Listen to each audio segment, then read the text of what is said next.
Before I call the meeting, should I call the meeting to order first? And then do the right thing? Yeah. Okay. Let's call the regular meeting for June 19th, 2013 to order and ask that you all rise and join us in the singing of our national anthem. I missed you last night.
As I was singing, I was thinking, Good.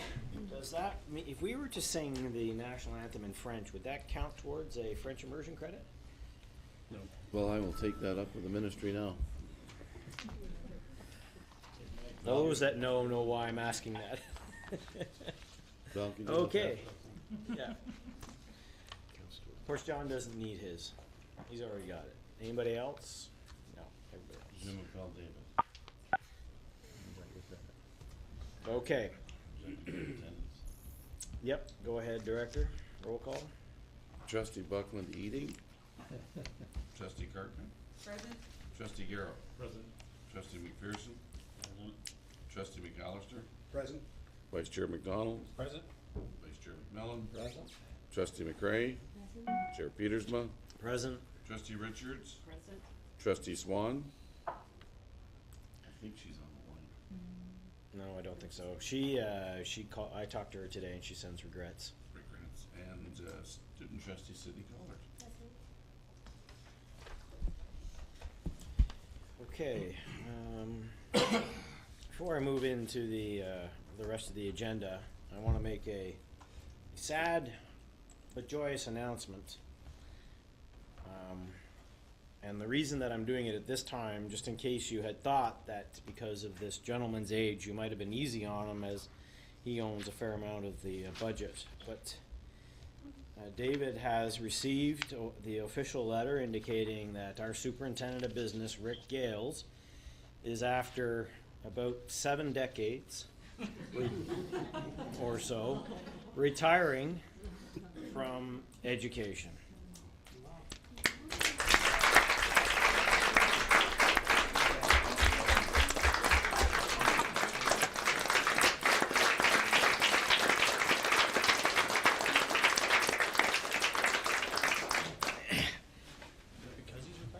We're clapping because he's retiring. I think we're all of us who are not retired are probably a little envious.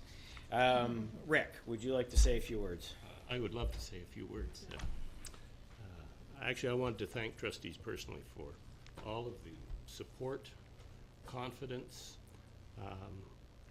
trust, huge factor, and in all cases, the friendship that you've afforded me. It's been remarkable.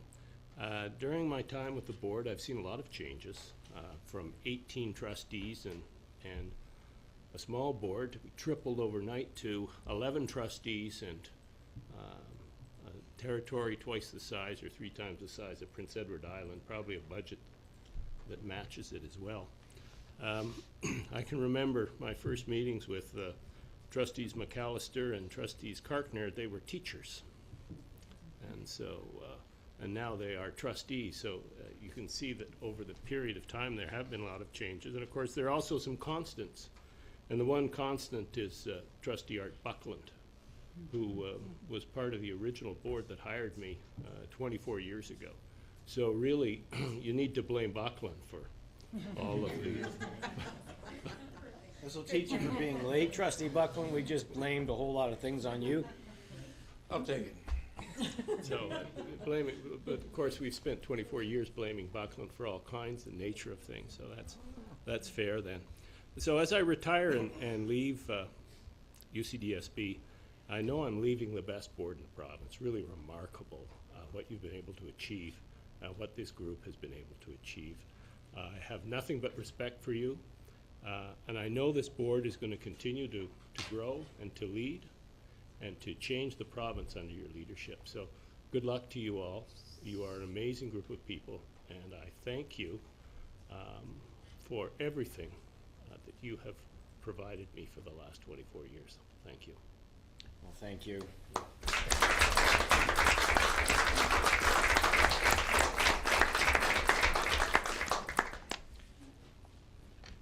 Director? I'm not going to say too much, but I would like to say this, that I've worked with SOBs before, superintendents of business, in your case, SOB, superintendent of business.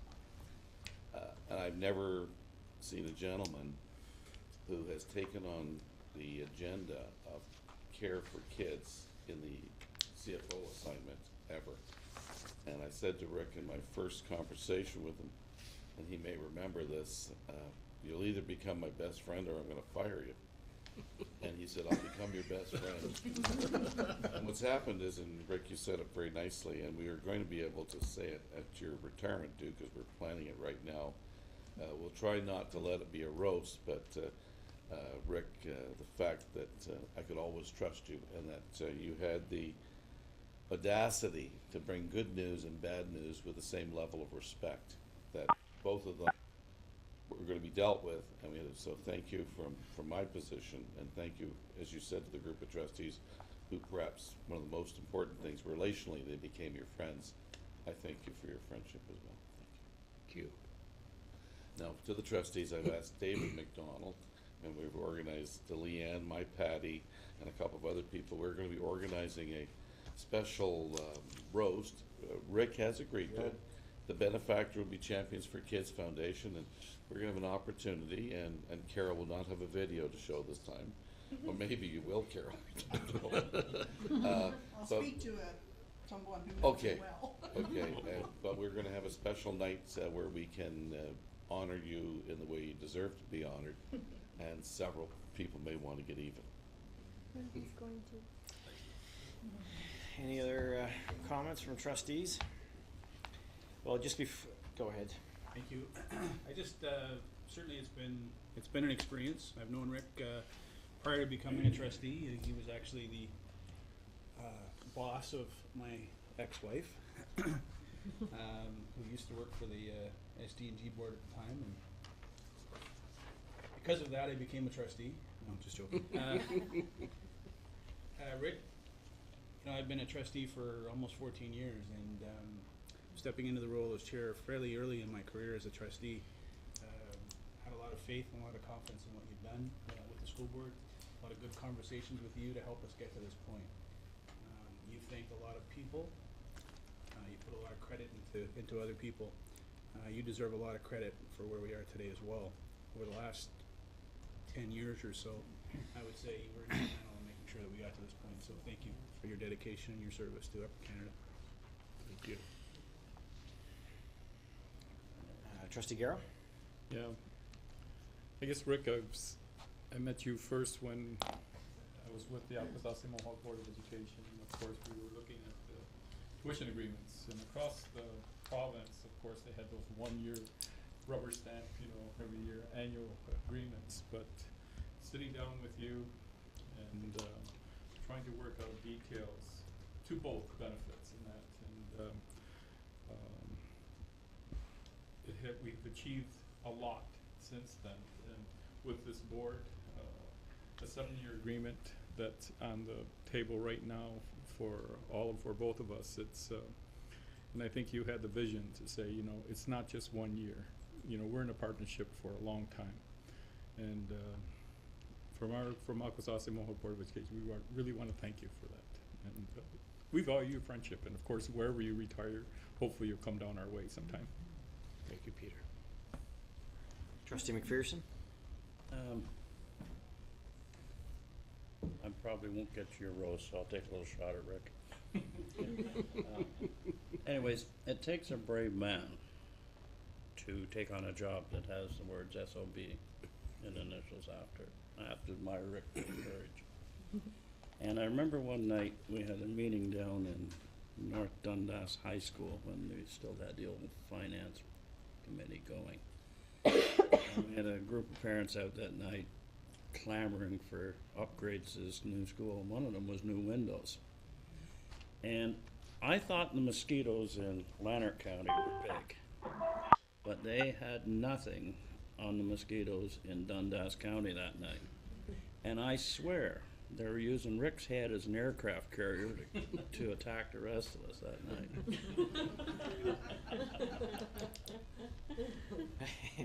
That was a great stunt, and we got the windows. And they got the windows, Did you know that you can order mosquitoes online? Yeah, and I still believe that the Minister of Natural Resources does a dragonfly drop. Trustee McAllister? I just want to say a few brief words because Rick and I were employees, I guess you could say, in his role as superintendent of business, and myself as a teacher in the former board, Stormont, Dundas, and Glengarry. And as you alluded to, Rick, my role has evolved to one of trustee in the past 3 years, and I must admit that you have been the object of many of my questions. And you have treated, frankly, me with, and all of us, but me in particular, with respect, collegiality, trust, and I admire your expertise. And I think that this year's budget process, if I might say so, it should be one of your culminating successes because we have done a good job together. Thank you. Trustee Buckland? Thank you, Mr. Chairman. I was there when Rick Gales applied for the job in SDNG, and there was a lot of competition. I can call two other fellows, one from a strange land, who guaranteed to balance the budget every year, reduce the number of employees every year. Rick came on rather soft-spoken, and his theme was, my job is to attempt to continue quality of education and to do what the academics have decided in the long run. And that's how he started. And I don't know, those of you who were there when we had the marriage of all the boards, what a job that was. And Rick carried that off too, and he certainly has helped me out, saving some embarrassment on several occasions, and I consider him quite a friend and wish him a good health in the future. And I am certainly looking forward to his roast.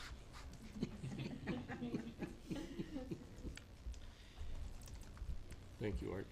Well, as David said, I too, when I became chair, having someone of your experience and openness certainly helped my learning curve.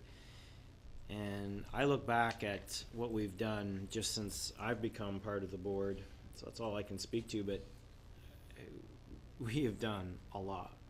And you have been there every step of the way, and there have been a lot of harebrained schemes that we've brought back, and somehow they've been good for kids, and you've found the money or found the way to make sure that they can work, and that takes that obviously speaks to your life philosophy of seeing your role as supporting kids, and you've lived that, I think, every single day that you've been here that I know of. And I think that that's the culture that's in your department, and that's will live on and will be your legacy. So thanks for all that you've done for us, and I too will look forward to the roast. And one of the things that I'll just touch on before, I remember before I was a trustee, I was, and I'd like to think even more arrogant or abstract.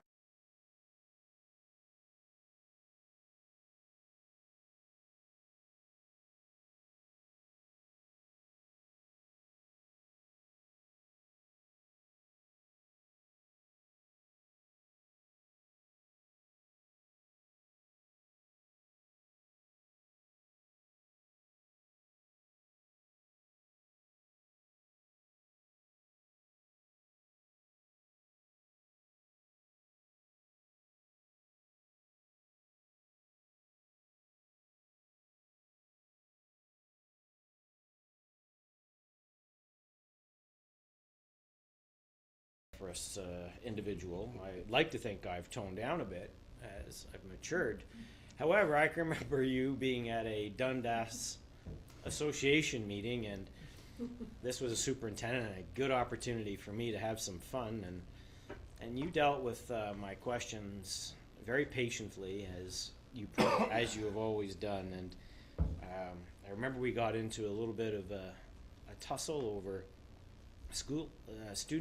the amount of money that came from school councils, and you had a pyramid and it was showing us all the funding, and I was trying to demonstrate that there was a fair amount of money that came from parents to support the education system, and you needed to have that. And lo and behold, you did eventually add that, or very quickly add that to your chart. However, what I didn't know, that you were going to phone the ministry and tell them, and then they were going to put in the tracking of school council funds. So thanks a lot for turning that back on me.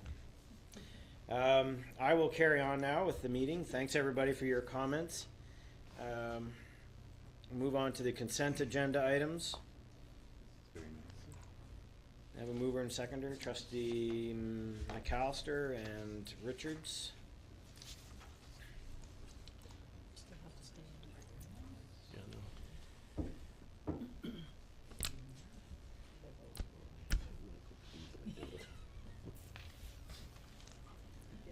Uses the test to see if everybody's online. Trustee Buckland, yep. Trustee Karkner. I'm in favor, I just lost. Trustee McDonald. I thought I was online. Trustee McCray. I'm online, but nothing came up. All right, you might need to refresh or log back in. Or we need Steve. Okay, that passes. Any declarations of conflict of interest?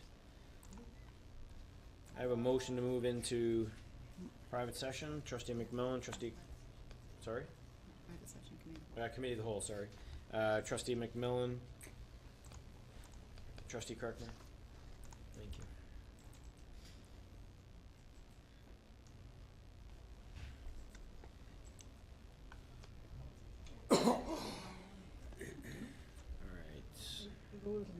So now we're missing Trustee McDonald, Trustee McCray, and Trustee McMillan. It's a Mick thing. The Mick thing? Okay, that passes. Okay. First item tonight is the update on implementation of Link Crew. And just as a note, trustees, when we initially asked, there was kind of two components to the report request. There was one that we're going to get tonight, which is based on a series of interviews and a review done by Arlie Kirkland and Helen Lalonde. And then there's a second piece, which will be an analysis of the data compared to the data that Link Crew itself presents, suspension rates, absences. That will come later on, sometime next year. We set a date for it, I'm not exactly sure. We just needed a little bit more time because we'd only really had a little bit of data from last year that we could use, and this year just finishing up, it wasn't available. So we will have that second part, just in case you're tracking that. But tonight I'm very pleased to welcome back two people who really don't need an introduction at our board. Former Superintendent Helen Long and former Principal Arlie Kirkland. Would you please come up? Are you going to say anything? So you can wait till David's done and then you can come up. I'm not gonna talk forever. Okay, you're not? Are you going to have them at this podium? Yes. Okay, all right, so can you come Come up on now up. then? All right, David, you want to introduce the Yes, topic? Thank you. Thank you, Chair Petersma. First of all, Arlie, let me say a few words. Many of us associate Arlie as principal of, I believe, 3 different schools over the years. Again, Athens and of course TIS, most memorable. And it was interesting, I thought for sure you'd be wearing purple tonight because you let us down, Arlie. But that's okay, you look great. And I'm not sure if HR you're allowed to say that stuff anymore, but I did to say that. The fact is, Arlie also has an illustrious history as an outstanding guidance counselor. And I knew that when we dug into the issues around teen suicide, issues of anxiety at levels that are very, very high in our schools, issues of dependency and drug abuse and medication issues, that the Link Crew program we knew was going to go off very well, but I also wanted a component that said, did we hit the home run that we think we could possibly hit with it? And I asked Arlie if she would do a comprehensive review of the program, and she said she would. And as she got into it, we met and sort of created the framework for further review. We determined at that point that Helen wasn't doing enough, that she was having way too much fun on the farm, and so forth, and we also knew that the project was larger in scope than we perhaps had planned, and we asked Helen to join us, and the two of them have been working very, very hard, asking very detailed, driving down to the next level questions, and some of the intimate issues that go with mental health and mental health related things. And so, Arlie, thank you for taking on the task. Helen, thank you for assisting, and I'll turn this over to you, Arlie, and share with the group. Thanks, Arlie. Thank you. Good evening, trustees, Director Thomas, and members of Strategic Council. I'm pleased to present the Link Crew report to the board this evening. The study was initiated by Director Thomas in the summer of 2012 to review the success of the Link Crew initiative, which would be in its first year of implementation in 21 of the secondary schools in Upper Canada District School Board in the 2012-2013 school year. North Grenville is in year 2 of implementation. The report you are going to hear this evening is based on our qualitative findings obtained through a series of interviews conducted in October-November 2012 and in April-May 2013 at a significant number of secondary schools within the board. These interviews were conducted by retired Superintendent Helen Lalonde and myself. As the first slide indicates, the Link Crew initiative is based on the concept of kids helping kids. It is a grade 12 peer mentoring program that has been implemented to help grade 9 students transition to high school. The program is designed to alleviate some of the angst that grade 9 students may feel about starting high school and being scared or concerned about such things as not finding their classes, not knowing how to work their combination lock, or not knowing how to read their timetable schedule. Some of the grade 9s that we spoke to expressed concern about being in classes alone without their friends or being fearful of senior students and how they might be treated. The next slide speaks to the Link Crew transitioning process. Link Crew eases the transition to high school for grade 9 students in 2 ways. First, by providing them with a welcoming and fun orientation day that is designed to build relationships between the grade 9 students and their grade 12 Link leaders. And then secondly, by providing a peer mentoring structure throughout their first year in high school that supports them academically and socially, provides an environment of caring, creates a sense of belonging, and encourages participation in school activities. The next slide summarizes the 3 key centers of influence or roles within each school to ensure the success of the Link Crew program. They are the administrators. They're responsible for monitoring the success of the implementation and sustainability of the program. The Link Crew coordinators. These are 2 or 3 trained teachers responsible for delivering the curriculum and training grade 12 Link leaders. Thirdly, the Link Crew leaders. This is an eclectic group of grade 12 students responsible for mentoring the grade 9 Linkers. These young people may be selected based on staff recommendations, or they may apply for the course, be interviewed, and selected. As I noted in my introduction, this qualitative study, conducted by retired Superintendent Lalonde and myself, was designed to review the impact of Link Crew on schools. It was specifically designed to ascertain the benefits derived by grade 9 students, grade 12 Link leaders, Link Crew coordinators, and also to determine the impact on the culture of the school. The next slide, along with the following 2, reflects the actual comments of grade 9 students interviewed and is a sampling of their responses to our questions.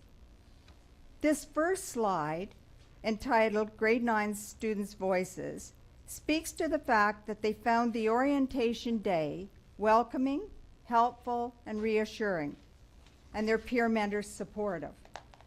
Comments such as, "They helped me not be so scared," or "The peer mentor helped me understand my schedule," reflects these findings, or these feelings. The second slide of grade 9 students' voices speaks to the peer mentors supporting grade 9 socially. One student said, "Before coming to high school, I was concerned about drama, people spreading rumors. If I was faced with this, I would go to my female mentor." This slide also portrays the important role Link leaders play as role models. One grade 9 student shared this comment: "My peer mentor is someone to look up to. A lot of students look up to her." Another student said, "My peer mentor is awesome. We have talks." The third slide of grade 9 students' voices makes reference to the academic support and tutoring provided through Link Crew. The students consistently voiced the feeling that they could go to their peer mentors for tutoring if they needed it. On this slide, we have this benefit articulated by a grade 9 student who said, "I went to my peer tutor for help in math. I ended up with an 85% in the course." To summarize the benefits for the grade 9 students, our findings revealed that the grade 9s felt welcomed, secure, and safe. They did not feel alone. They felt valued, cared for, and listened to. They felt they mattered and had a sense of belonging.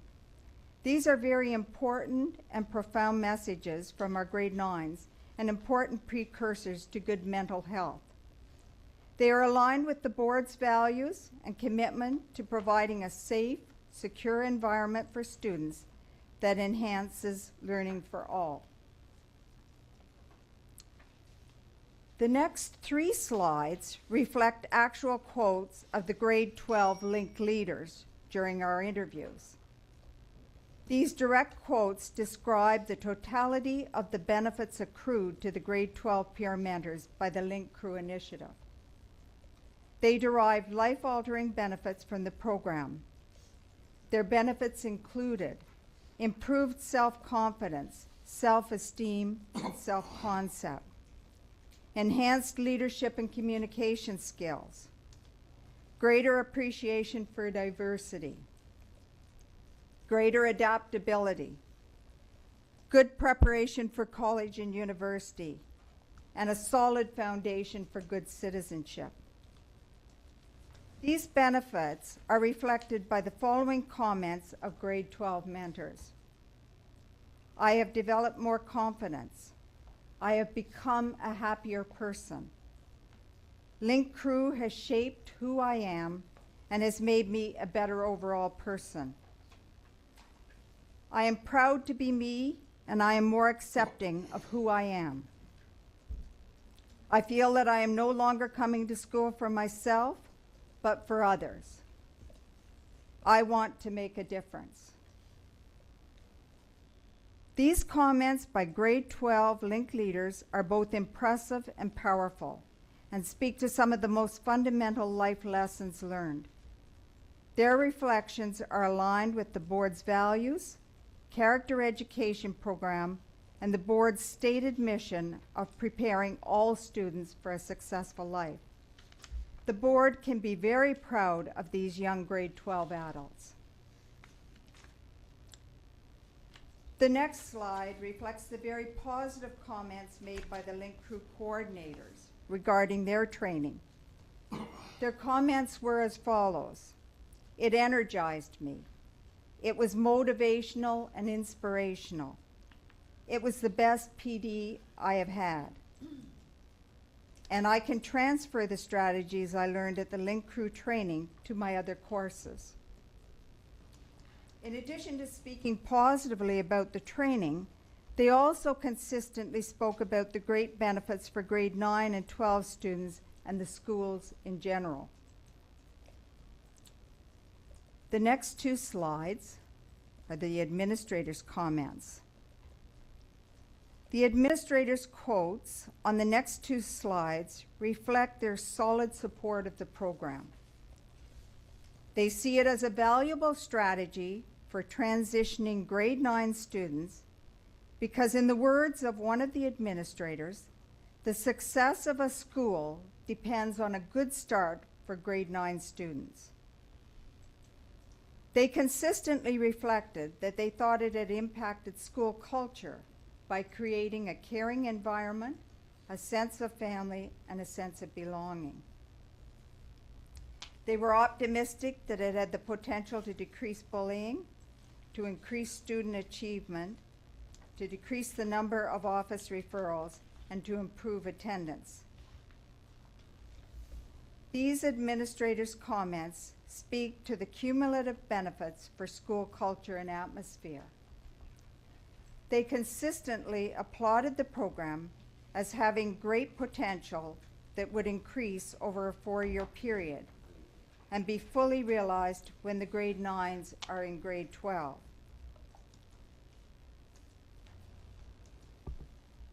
As you can surmise from the presentation so far, Link Crew has wide support in the schools, and it appears from our cursory examination that it has great potential to positively affect the transitioning of grade 9 students into secondary school.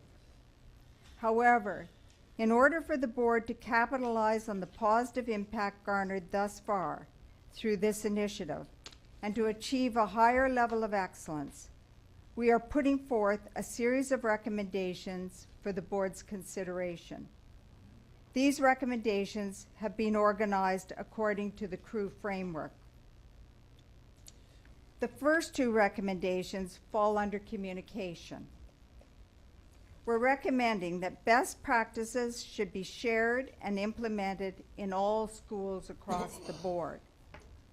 For example, some schools have placed the grade 12 Link Crew leaders' lockers in close proximity to the grade 9 Linkers.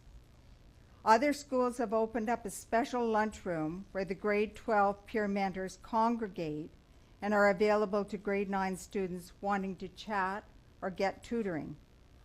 Such best practices enhance the connections between grade 12 students and their grade 9 Linkers and need to be shared and adopted by other schools in the board. The second recommendation, principals must communicate collective ownership of grade 9 students. Transitioning grade 9 students must not be the sole responsibility of grade 9 teachers, Link Crew coordinators, and Link Crew leaders. it must be embraced by all teachers. The next two recommendations fall under resources.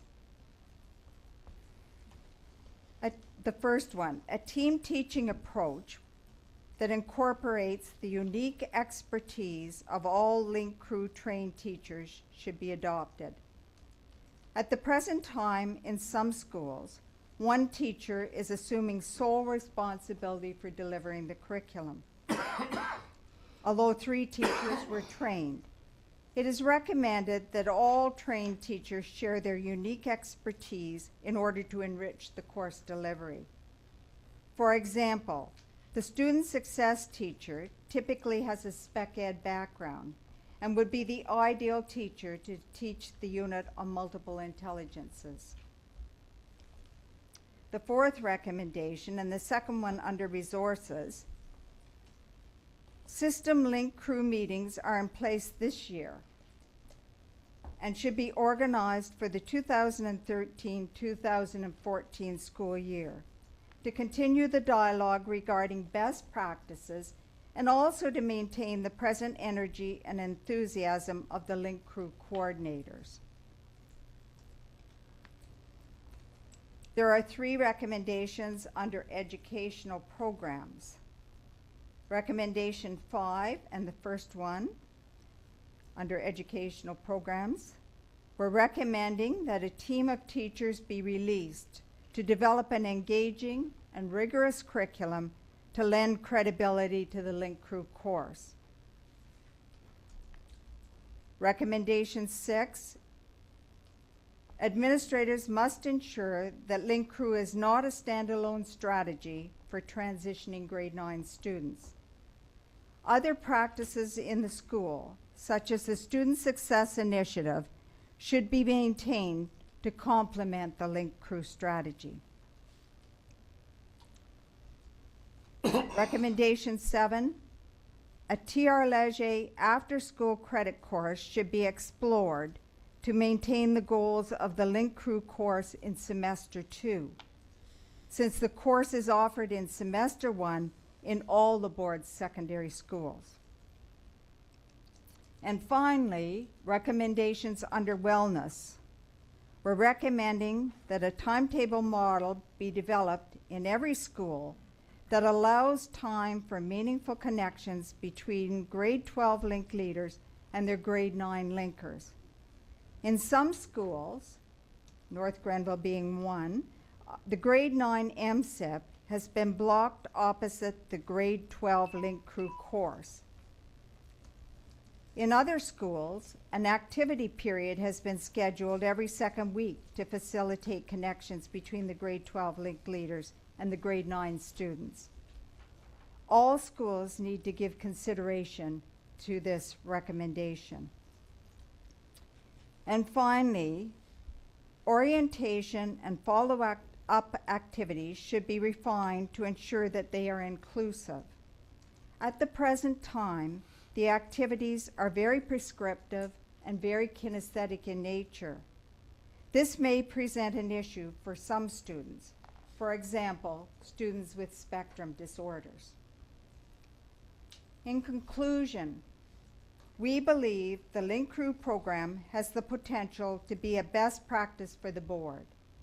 The expressed feelings of the grade 9 and 12 students interviewed reflect that the outcomes of the program are aligned with the board's values, character education initiative, and commitment to preparing students for a successful life. We strongly encourage all teachers across the board to promote the ideals of Link Crew by giving students a sense of belonging and confidence every day in their classroom, by committing to a student-teacher relationship that replicates the Link Crew experience. We encourage all teachers to promote teacher-student relationships based on trust, caring, and openness, and to provide students time to connect, reflect, and share with others in a safe environment. We encourage teachers to provide diverse, authentic learning opportunities for students that mirror the real world beyond the schoolhouse door. The strategies of Link Crew, if replicated across the board, will ultimately provide a rich, engaging learning experience for all students that will prepare them to be successful in life. Thank you. All right, thank you very much. Comments, questions, trustees? Just before we do that, trust everybody's had a chance to read the very thorough article in the Globe and Mail and the videos highlighting the work led by David and our crew. It's a great write-up. Trustee McAllister? Thank you, Chair. Arlie, thank you very much for those recommendations, because it does put a finer point on the future direction and the ultimate success of Link Crew in all our schools. So my question is less for you than it is for the director, I guess, and that is, how do you plan on implementing these recommendations? Director? A couple we've already started responding to, John, because it made a great deal of sense. In fact, I spoke with Arlie and Helen. We met a number of times throughout the course of their journey.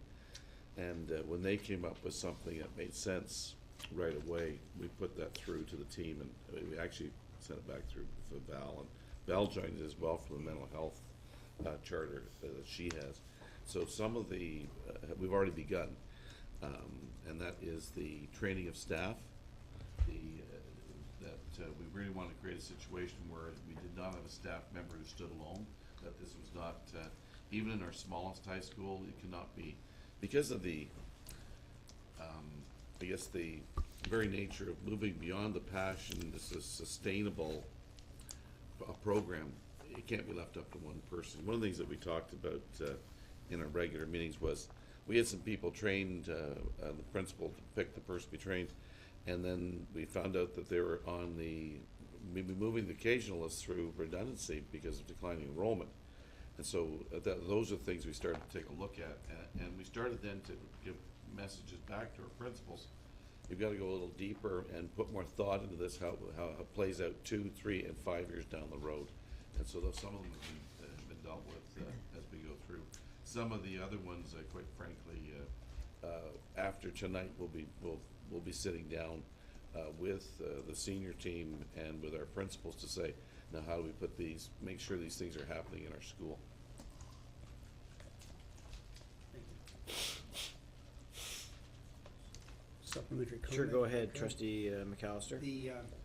This particular initiative is just incredible, frankly, and I think the Globe series written by Carolyn Alfonso and her team have hit the nail on the head, and because they entitled it Student Aid, how one school board is defeating bullying one friend at a time.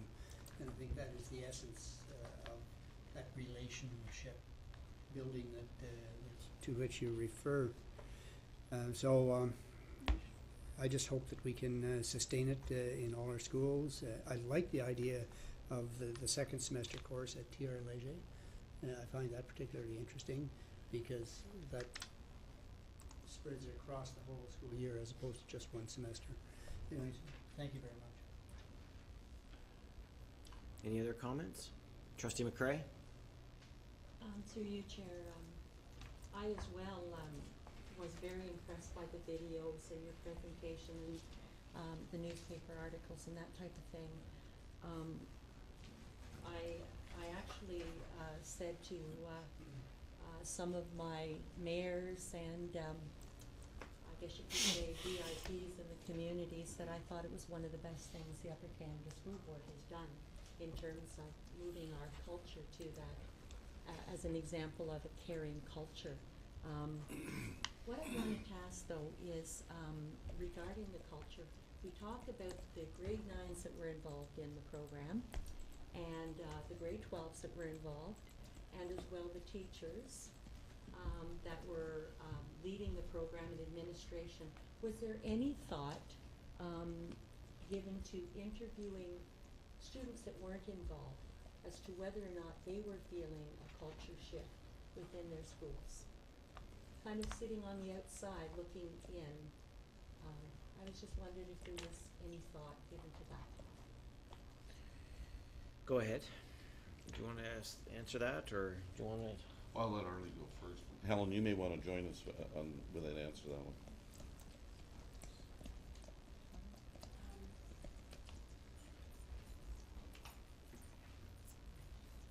Trustee McCrae, we didn't interview students who were not directly involved in Link Crew. It's a very interesting suggestion, I think a good one, because certainly when you're directly involved in any experience, you tend to, of course, see the benefits. So if we were to revisit this in the future, I think that's a suggestion that could be certainly incorporated, because I think it does have some value. I just think it would be interesting to get their perspective of what they're feeling the program is accomplishing, and if they have any suggestions and recommendations. Because if you want to see a culture shift, you want to see it throughout the entire school. And the other grades, grade 10s and 11s, are part of that school as well. I think it's an incredible program, don't get me wrong, and I think you've done an incredible job. It's very courageous. It's very good program. Trustee Kartner? Through you, Chair, this is a question for the director as opposed to our two guests tonight presenting.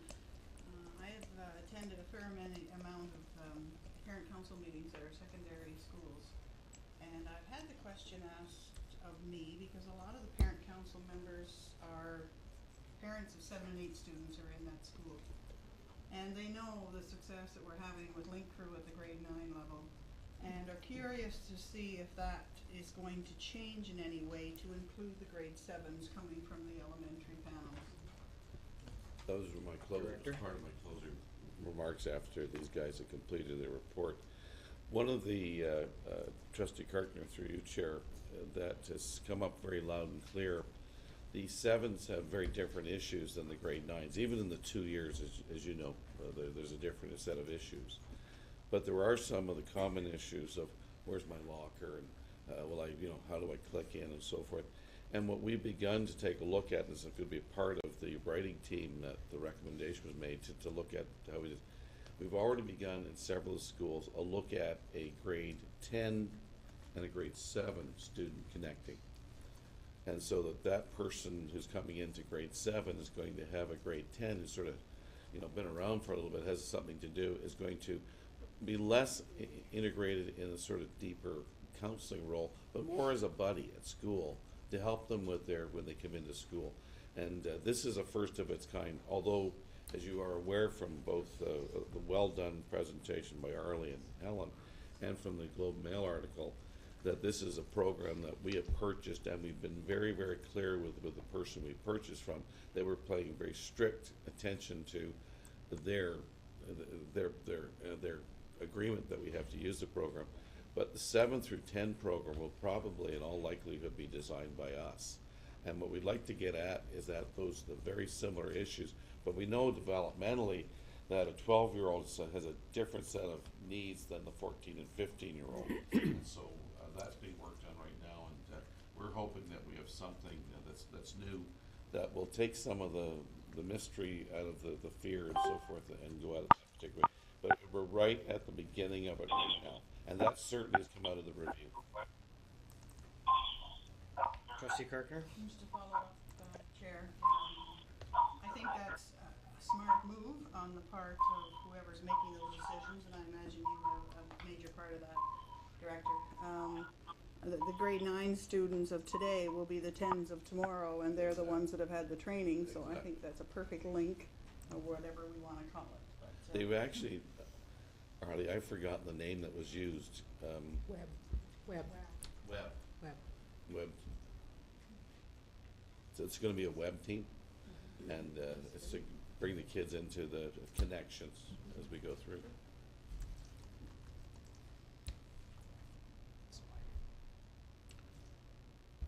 Trustee McMillan? Through you, Chair. Helen and Early, I want to thank you for taking the time to listen to the student voice. I think there's nothing more powerful than what comes out of the mouths of our kids, whether they are a grade 9 or whether they're a grade 12. And I think that they have spoken very clearly as to the value of this program. I have the luxury of going to one of the high schools every Monday and talking to some of my grade 9 boys who may be at risk. And so in those discussions that I have with them every Monday, often Link Crew comes into the conversation. And they see the Link Crew, their Link Crew older students as a huge support. I also have the luxury of speaking to the Link Crew members themselves. And, you know, I think sometimes as adults we think we hold the answers to all of a student's problems, but in reality, students helping students really is much more effective in certain situations. They understand each other. And I think that you've pointed out very clearly that this program has incredible potential. You've offered us some great recommendations, and I'm sure we're going to act on those. It's just a wonderful experience for any of our young kids coming into our schools to feel supported. And we as adults have a responsibility to support, but they have responsibility as well to feel supported by other students. And thank you so much for listening to their voice. It's powerful. Thanks.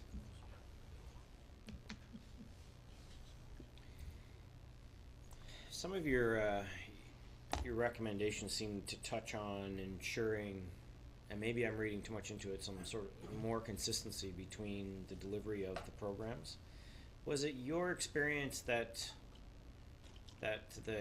we had successfully implemented it in all our schools, or were there some areas where we needed to continue to work?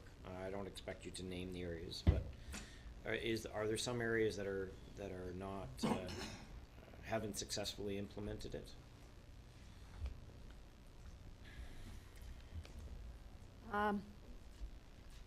I'd say it's fair to say that there are varying levels of successful implementation in our schools, and by virtue of that, that's why we've suggested that I guess as a means of quality control, that a team of teachers who have been doing exceptionally well with curriculum delivery get together and perhaps develop a consistent curriculum that could be delivered across the board.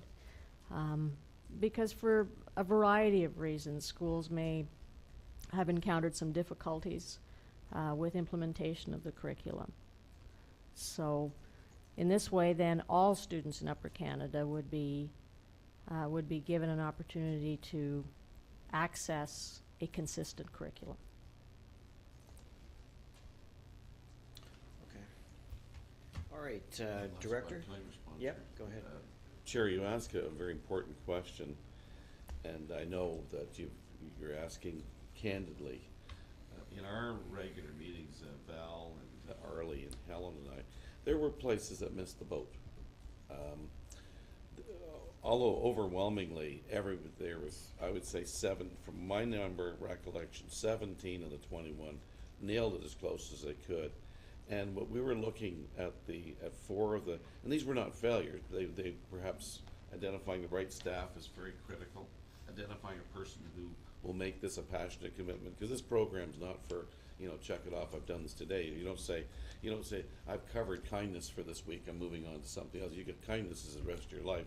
And what we were saying is that identifying the right person is more important than perhaps the person who has something on their ticket that would say guidance or would say they've got a certain skill set.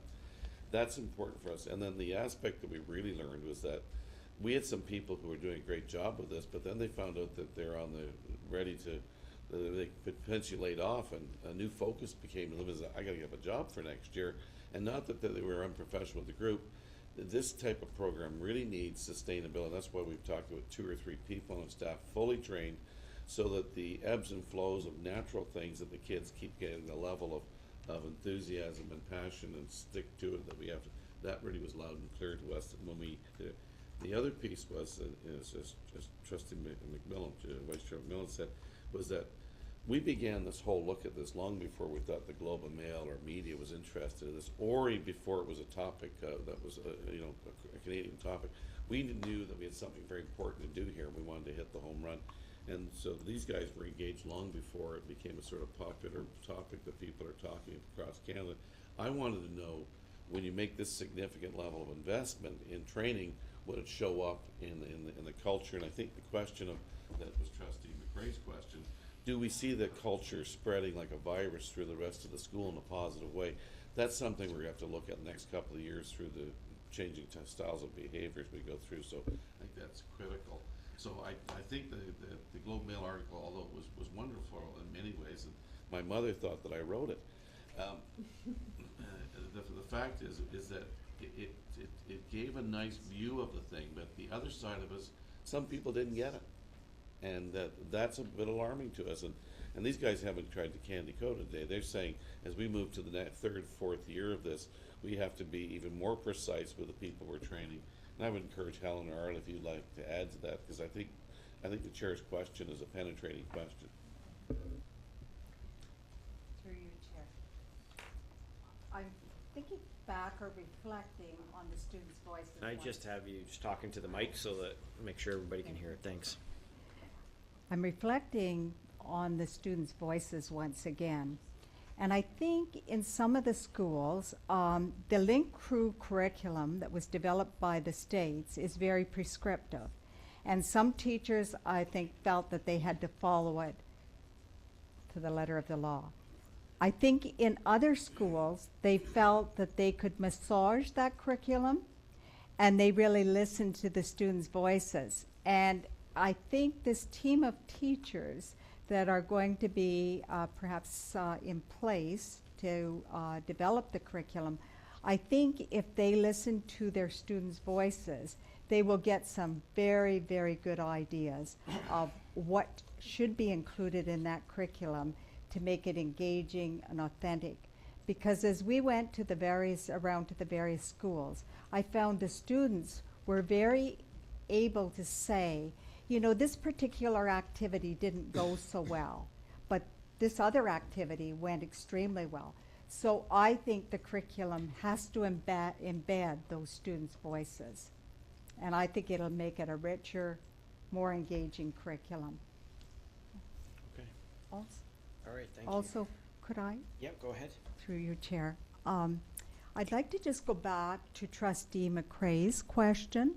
I, like Helen, I think it's a very good suggestion, and perhaps in year 2 of implementation, it would be good to ask students who are not directly involved in the program if they feel that it's had an impact on the culture of the school.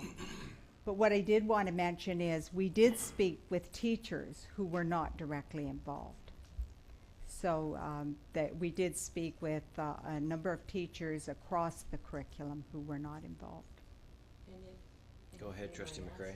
What were their impressions? Were they in tune with it? And They were very positive and felt that it has an impact or has had an impact. But I think all of the teachers and administrators were very clear that they see this impact growing, that this is the first year of implementation. And like all initiatives, in the first year of implementation, you see ways that you can massage the implementation and the curriculum to make it even better. Trustee McDonald? Thank you. My question is more for the director. There are a number of recommendations in here, knowing that we have a task before us this evening associated with the budget. Has this been encompassed within the budget? How does this apply to the budget that we've seen the presentations on thus far? Director? Because there's no tough questions tonight. No, that was just for Rick. Just for Rick doesn't get tough. And actually, that was just until 7:30. I forgot to mention that. First of all, in all seriousness, Vice Chair McDonald, we have actually already have quite an investment in right now. So we have money from this past budget that's already in. Again, the budget you see is really what we'll be talking about tonight is the fact that the budget is a rolling budget. We get money from the province regular times of the year for different types of things and how we apply it. Right now, we believe it would be safe. If we had something dramatic, we'd have to come back and take a look at this. But much of this has been already looked after in the previous budget, previous commitments to licenses, et cetera. The writing team for the summer is committed to those types of things. We're all set for it. But if we had something dramatic, which Rick could say that could show up, then we would probably have to come back and take a look at this quite seriously and where it sits in the priority as you go through. So it's not without risk, but I would say it's one of those ones that's 75% looked after already. Go ahead. So a lot of the recommendations that we're looking at here, that I would think require financial support, have been built into this year's budget. The activities will be done between Yes. now and the end of August. Yes. Trustee McCray? And through you, Chair, what can we expect in terms of our next report? Will that be looking at, I guess the buzzword now is accountability framework, and what types of indicators are we going to use to evaluate this program? So if you go to the Link Crew website, Yeah. they themselves have a number of metrics that they've set up, studies that they've gone into boards and completed, and there's a range of indicators, things like suspension rates, absences. Those are the two that I remember, but there's 6 or 7, and those are the ones that we'd like to have collected for our schools and then compared to the results, the improvements that they've seen in the schools that Link Crew has supplied, and hopefully engage them to make sure, because I'm sure that the ones that they have on their website are the ones they are selling a product. So let's, I'm sure their testimonials are representative, but we want to interact with them to make sure that we're comparing apples to apples as much as possible. So that's what that study will look like. So it'll be more based on the numbers. If I may supplement your work. Yep. But through you, Chair, Trustee McCray, the other two pieces that tie in very nicely with the key results indicators and the framework will be, quite frankly, will be in the student culture scan. Is that we expect in what we already do through the Tell from Us survey, is that we'll be looking for some deeper questions, and do you feel safe in school? Is there a part of the school, do you have someone to talk to at school if you had a significant, that part? And the other piece is, as the chair has said, another major piece will be credit accumulation at key indicator points. The Christmas of grade 9, and then the end of the grade 10 year. We know that if you have between 15 and 16 credits at the end of grade 10, you move to an almost 99% chance of getting a high school diploma, and that particular indicator will be significantly important to us. And it's actually the one that we're sort of waiting on to take a look at with this group to compare, because we're going to have 3 years of data from North Grenville by the end of next year, and it would appear that the credit accumulation of the grade 9s is significant. Okay. All right. Well, thank you very much. Oh, sorry. You want to wrap it up? Sorry. First of all, just to finally deal with the question that was still outstanding for me, Trustee McCray, was, are we going to have another report on this? We had not sat down and talked about this because really we haven't even begun to really get our heads around, get this report to you, and then take a look at it. But there are a couple of things that and I think we have to think about what will the next report look like. And as you have led us to, where does it fit into our framework and indicators of success? Because I'd like that to be really how it would roll out. Because I'd say, have we delivered on our promises, and are the results there? But there are a couple of things that I'd like to say. First of all, Arlie and to Helen, thank you very much for your professionalism. Thank you for the early morning breakfast, and I know that both of you had long drives to meet me here, and I appreciate it. And Val, thank you. Though they haven't finished, by the way, 'cause you saw what Trustee McCray was leading to. The other piece I think was interesting for the trustees. You may remember around this time last year, Taylor and Owen, 2 students from North Grenville and their group, came through here. We're looking for George Chavallo to come out at some point and start. I heard of it. Anyway, the George Chavallo, by the way, is an old-time boxer. It must be. Is that black and white days? Yeah, Like- black and white days, yes, thank you. The fact is that Taylor, who was the vivacious young woman who sort of led the charge and took things over in this room, she went to Waterloo and she began her own Link Crew program on her floor at Waterloo. I had an opportunity to run into Owen, who's gone from kindergarten through to grade 12 in our program, and whose mother owns Brood Awakenings in Kempville. I ran in and I saw him, and we've maintained a sort of regular talkie whenever I see him there. And he was talking about how Taylor was doing this and how he wished he'd had the guts to do it himself. But he talked about both of them with their Link partners, that they're in grade 10, that they were still emailing them related problems and the whole aspect of. Now that's anecdotal, but the fact is, the grade 10 partners for these guys, they were still Facebooking and all the stuff that goes with that. And I think they built a sense of higher level security. We began this program because life trumps confidentiality. And we wanted to create a system that was open and the kids would feel safe and they would find the caring adult if they're in a level of stress.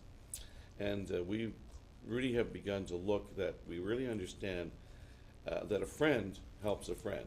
And a friend for life is a friend who will be there in whatever situation. And I think, and I appreciate Arlie and Helen, that you really made that clear, that there's deep psychological and psychiatric work behind a lot of this. But most of it comes down to simply being available as a friend to another person in need. And the kids have proven to us, the grade 12 students and the grade 9, they can handle it, and it's certainly fabulous. The other piece for the board and for the senior team around the table, you have to be deeply proud. I've never seen a board that when the director says in May, we're doing this for every single school, we're going to implement it in every single school, I've never seen it done before, and you did it. And it's just proof that that wide-scale implementation can be done with a sense of urgency, passion, and a commitment to details. And I'd like to thank Brenda Bedette, who's not here tonight, for her work.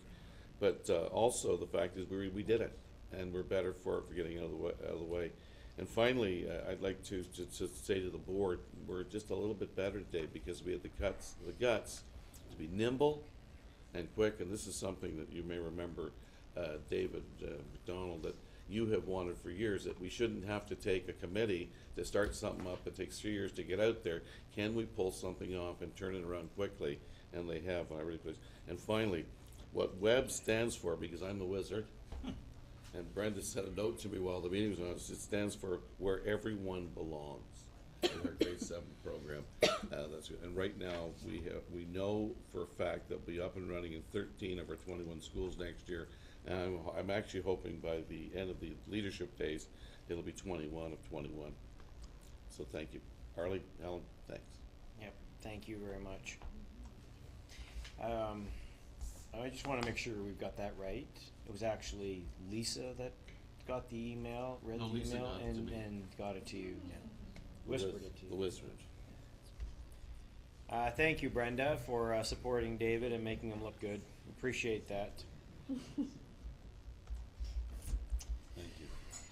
It's always good to be humble.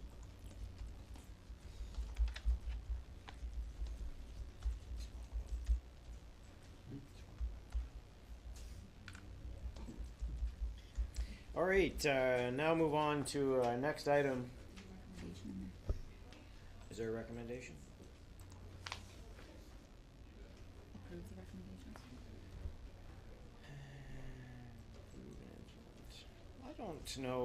I don't know what your thinking is. I don't know that we need to.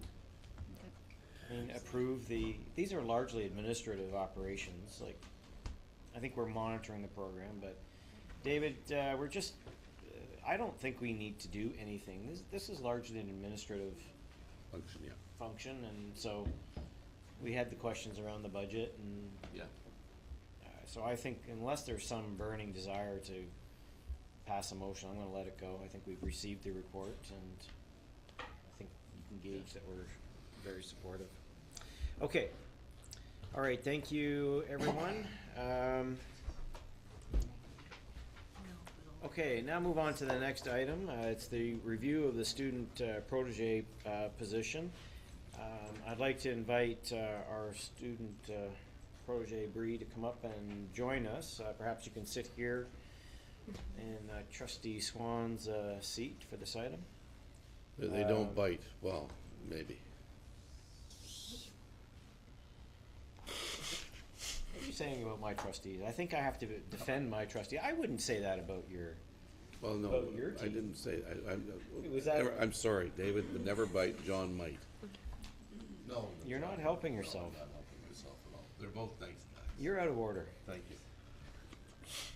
All right. What's that? We are moving on. We're moving on. So I'm going to give the floor to our student trustee, Sydney Collar, to introduce this item. Thank you, Chair. So you have documents in the board docs with the current student trustee protege position, as well as the revised position. Future student trustee Tyler Harbers, myself, and student trustee protege Bree have had numerous discussions, as well as with our student senate, about changing the position papers. And it's been a few years since the papers have been reviewed. All of our changes have been passed through the student senate and are being proposed to board as student senate. So the first change you'll notice on the document, most of the stuff is just sentence changes for clarification.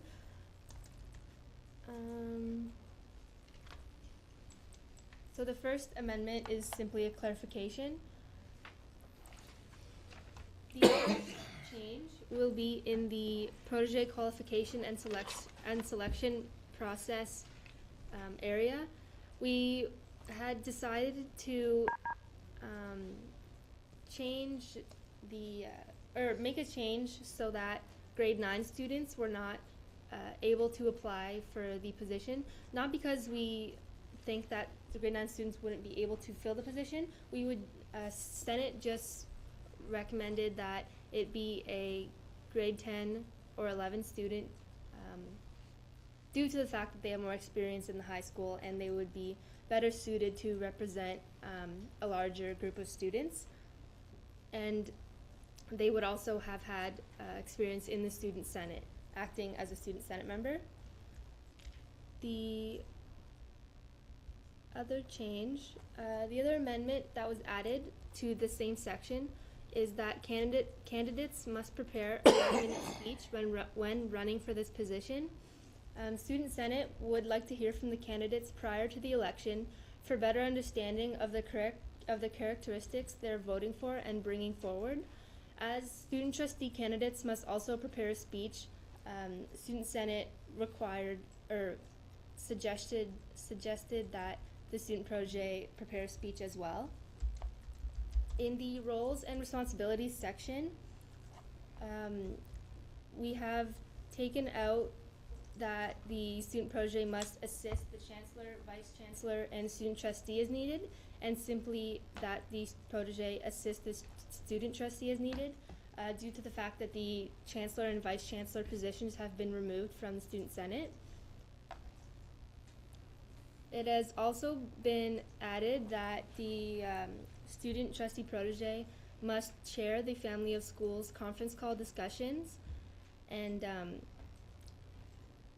Student Senate has voted that each family of schools will meet monthly over the phone to reduce travel costs. Therefore, giving more time at the Student Senate meetings for each family of schools to focus more on skill building activities rather than discussing all the things that they have done. They would be able to do that over the phone. The next change that is suggested is in the agreement between the board and the student trustee protege section. Originally, it had said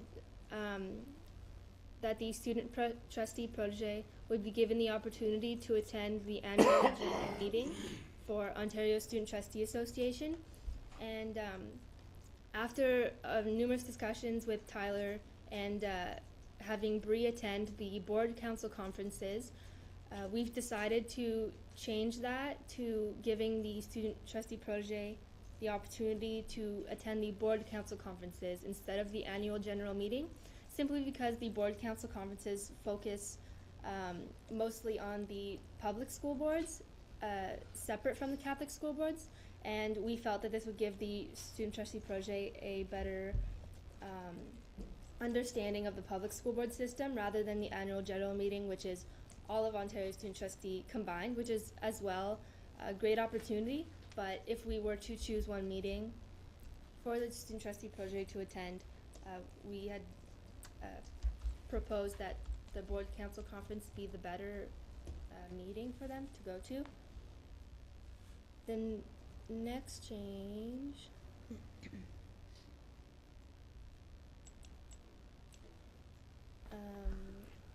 in that same section, the next simple change is that the student trustee election take place in February, as in the document it said that it would be taking place in April, which this year it was in February. It was just in the document, it just wasn't printed properly. It used to be in April. Oh, it used to be in April? Okay. And all the other changes on the document are for clarification or simple sentence structure and to make the document more appealing as a whole.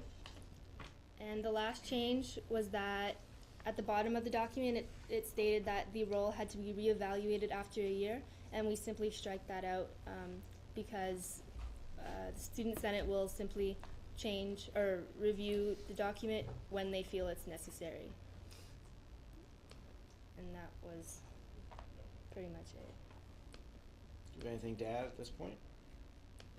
Okay, so just as by way of providing some background, I've asked Vice Chair McMillan in his role as the mentor to take these recommendations and others, because there are issues in the ways that schools select student senators.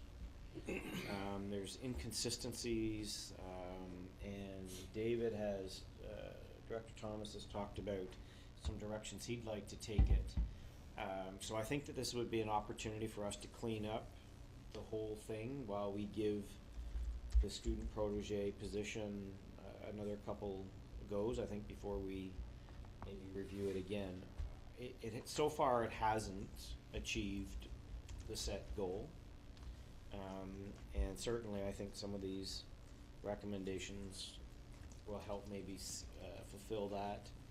And I think some of the things that we've talked about in terms of streamlining or making the appointment of senators more consistent from school to school. Every school does it differently, and as a result, I think that in itself creates a problem. Some schools don't send the same person to each meeting, so that's a problem. So I would, that's the way I'd like to go forward with it. I certainly at this time, any of your comments or questions that you have for Student Trustee Collard, please ask them now, or any comments that you have about the whole process. The big item out there is, do we at some point just say the protege is the student, is the trustee elect? Is that where we get to? You know, that has never been endorsed by the students when asked. And certainly I think it's important that we listen to their input, but ultimately this is, you know, we own this table and this position, so we have some responsibility to ensure that it actually works for the whole system. So that's by way of preface. Trustee McPherson? I think we should need to, I realize we started this process with good intention. We were hoping to build succession planning by doing it. And I have to admit, it's one of those things that if I have to talk about a major backfire, this has been one, there hasn't been a single year where it has worked to our expectations. So I'm questioning whether we should take a step backwards and go back to the previous designation of alternate student trustee that would function more similar to an alternate member of any committee. That if the sitting student trustee was not available, we do not have an empty chair sitting here and someone sitting at the back observing. That they can take that person's place at the table. And simply calling it for what it is. And I think we should, instead of saying it is expected that the protege or alternate trustee will run for the student trustee, it is anticipated, or we do not, I think we have to, like, we've got the choice of two things. We can either structure it as a student trustee sitting and a student trustee elect. Same as an organization I used to be involved in. When you elected your first vice chair, you were electing the chair. There had to be an awful good reason why that first vice chair did not move into the chair's position at the next annual meeting. I think for students, just watching my own kids, it's amazing that we've had 2 to 3 years commitment from some of these protege trustees, but it is a huge commitment. So I kind of shy away from doing a trustee-elect position because you're asking for a minimum 2 years and sometimes 3. But I think we have to examine what we had before, which is simply an alternate position, and you can cover off most of these requirements and not refer to it as a protege. We have alternate members sitting on our CEAC committee. If John can't come, he sends out an email and somebody steps into his place for that meeting. And I've noticed a few times over the years that when our student trustee is not here, the protege still sits at the back because they do not have that designation. So that's just my comment, and I've been disappointed. We've had some amazing people sitting in the protege's chair, and it's sad that we haven't been able to see them move into their position at the horseshoe. I think that we'd have to look at the alternate. I think that there will be some issues around how do you then deal with the honorarium and things like that. So I think we'd have to look at that. I don't remember, have we always had an alternate? Because I don't remember that. But they were basically non-existent. They very rarely showed up. Okay. Okay, all right. Trustee McCray? Through you, Chair. We're always talking about the voice of the student, and I would be interested in Bree's feeling of her role and responsibilities as the protege. And I did talk to you before our meeting, and I think you said some very important things that I think that should be shared with this board. Sure, and just also, just so the trustees are aware, we had met with Bree, Jeff, myself, and Lisa, along with her father with that, and we gathered some great insight there too, which Jeff will use, I think. Mm-hmm. Anyway, if you want to add something now, that's great, but remember that you've also given us the other information, so don't feel bad if you missed something. Well, being student protege was definitely an incredible experience. I learned a lot, and I really enjoyed sitting and watching the board with their discussions, so on and so forth. It was an amazing opportunity. Within the policies and the things that I was given prior to becoming student protege, they were very vague. There wasn't a definite role for me as student protege besides shadowing student trustee with the intent of being student trustee in the following year. And that was basically all I was given, so it's a little bit vague on that standpoint, and I did really enjoy shadowing Sydney. It was amazing. But that was generally all the information I was given. And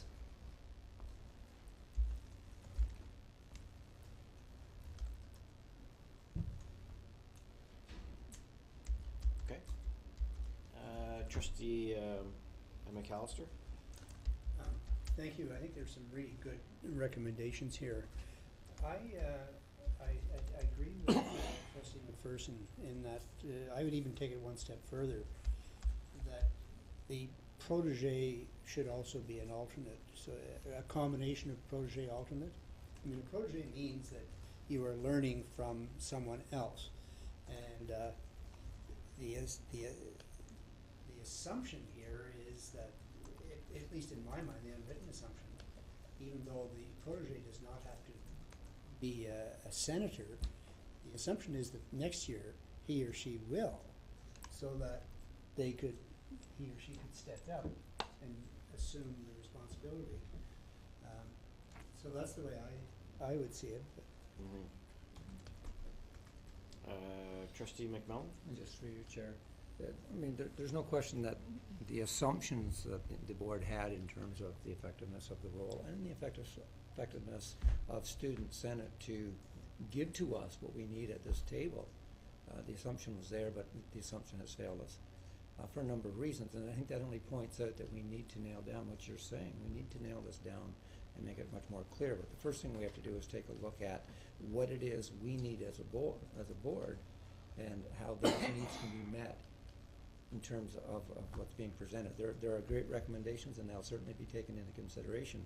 But as the chair said, this is a position that we are totally responsible for as a board, and we'll make the decision as a board.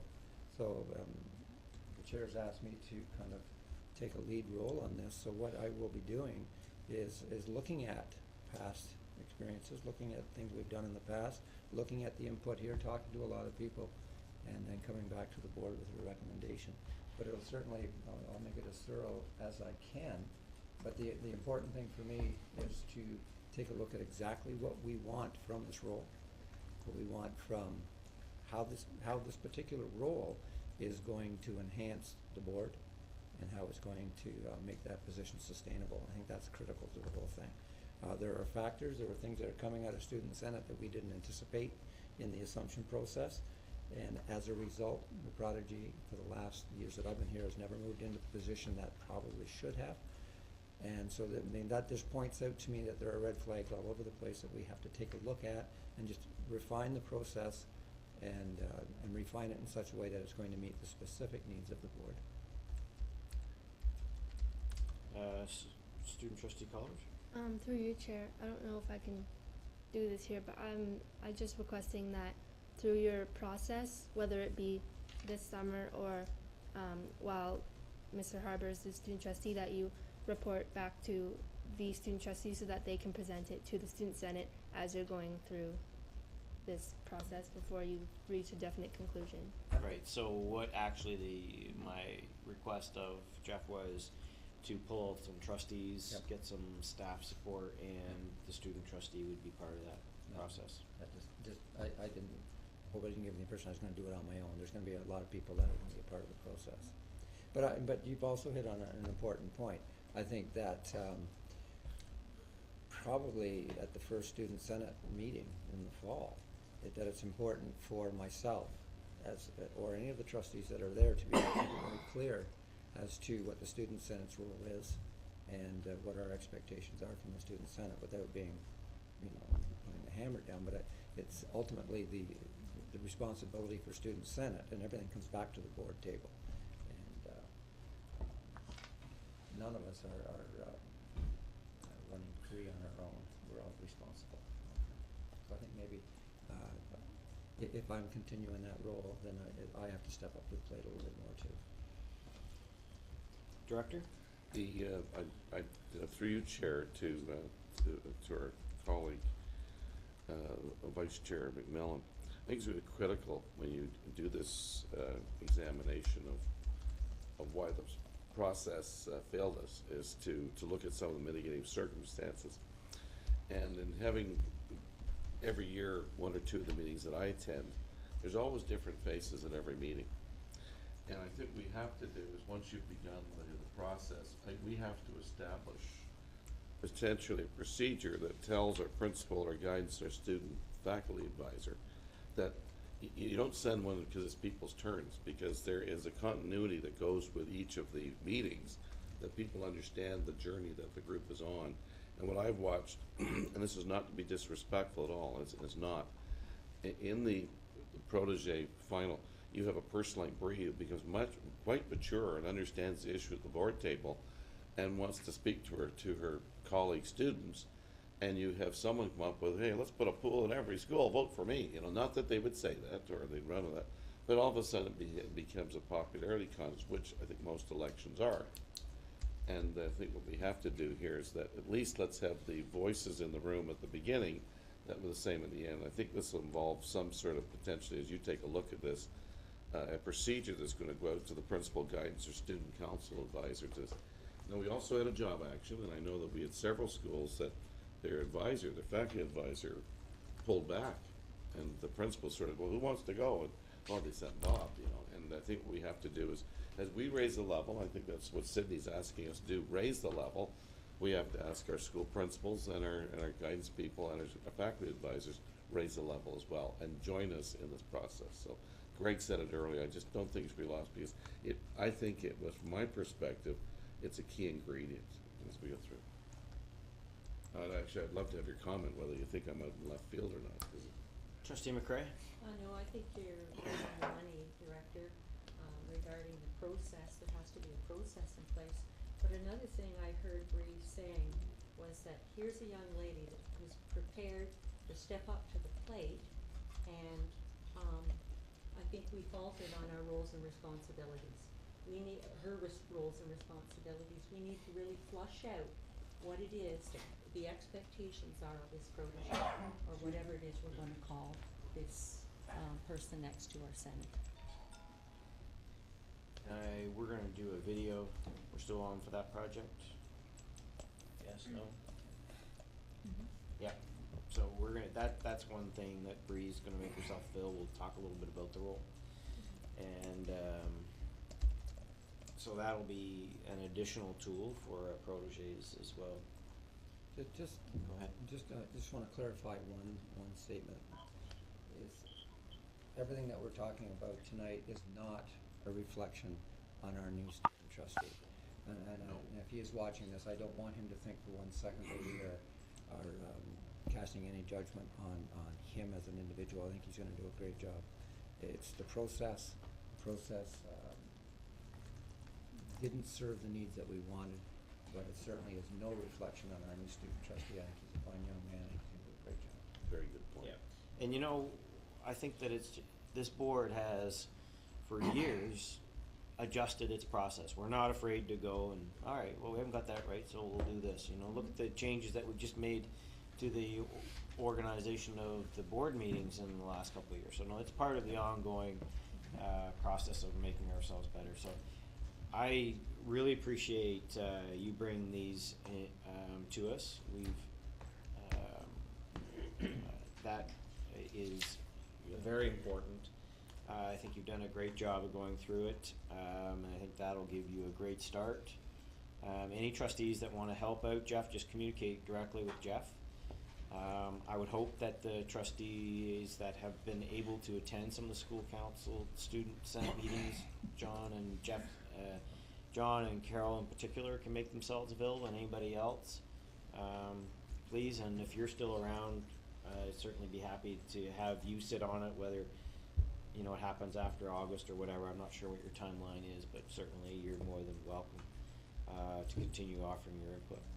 I was going to suggest to Richa that maybe you contact past student trustees with this board, like not too far back, but That's not a bad idea. last year's and the year before. Yes, one of them teaches for us, so it won't be hard to track them down. Mm-hmm. It's actually vice principal now. Okay, that's great. So thanks again. Appreciate that. Thank you, Bree. Appreciate you coming up to the table and offering your opinion on that. Thanks very much. All right. Great. So how much time do you need? Like, will you be ready by 9 or so? Yeah. Um, Depends on what Carol and John are doing. so probably you should go through a cycle of student senate, Yeah, and so probably sometime in November. yes. Anything that we can do to support the position immediately, like I would get on that, just to make sure that the election of the next protege is. And I think that some of this, you're gonna go ahead with some of your direction Yes. sooner. Yeah. So it might have to be rolling to get some of the things implemented. We have a protege coming out in September, right? October. October, yeah. So that we should have parts of this in place. Okay, all right, that's great. Alrighty. Okay, at long last, we have the draft policy 303, use of personal electronic devices in classroom and school. This is one of our shortest policies and yet took probably more work than some of our longest. I'm always worried when they're short. So, Director, do you want to say anything about this? I think it speaks to itself, but It speaks really- for itself. Actually, this represents a great deal of debate with Jeremy and myself. We have tried to make the issue of personal devices similar to what fountain pen you'd use, whether you use a Bic pen or we have tried to keep this really simple, as if you go into school and you're a Mac person. Well, we're ready for, if you go into school, you're a Microsoft person. We wanted this to be that we're ready to serve you and your learning needs, and that we wanted teachers to respect that. And so that's the piece that we're at, and it's simple and short because we tried to make it that simple. Jeremy, do you want to? Anything like to add through the chair? Mr. Chair, no, I would just echo the words of Mr. Thomas. Just living within the IT space in education for the last, not sure how many years, about 15 years now. One of the things we've noticed is that change is inevitable and it often pops up in ways that you don't anticipate. And so the challenge to write a policy here is to not just write it for the iPad that we have today, but for the device that perhaps is coming that we didn't anticipate. I think number two, it's also in recognition of the fact that there might be devices that are not necessarily electronic in nature or have a screen that we wouldn't anticipate that are equally useful. And I think third, the other thing is it's an acknowledgement that even though the BYOD buzzword is fairly new, in fact, in public education, we've been on this trend for a while. The initiation of the SIA program several years ago, where we started seeing devices that were specifically acquired and assigned to one student for their own use and to be brought in the classroom and used in a way that's integrated with other classroom activities, was probably really the first kind of salvo in the direction of kids actually having access to a device that supports their learning. And this really, to me, just broadens that out to acknowledge it for all students.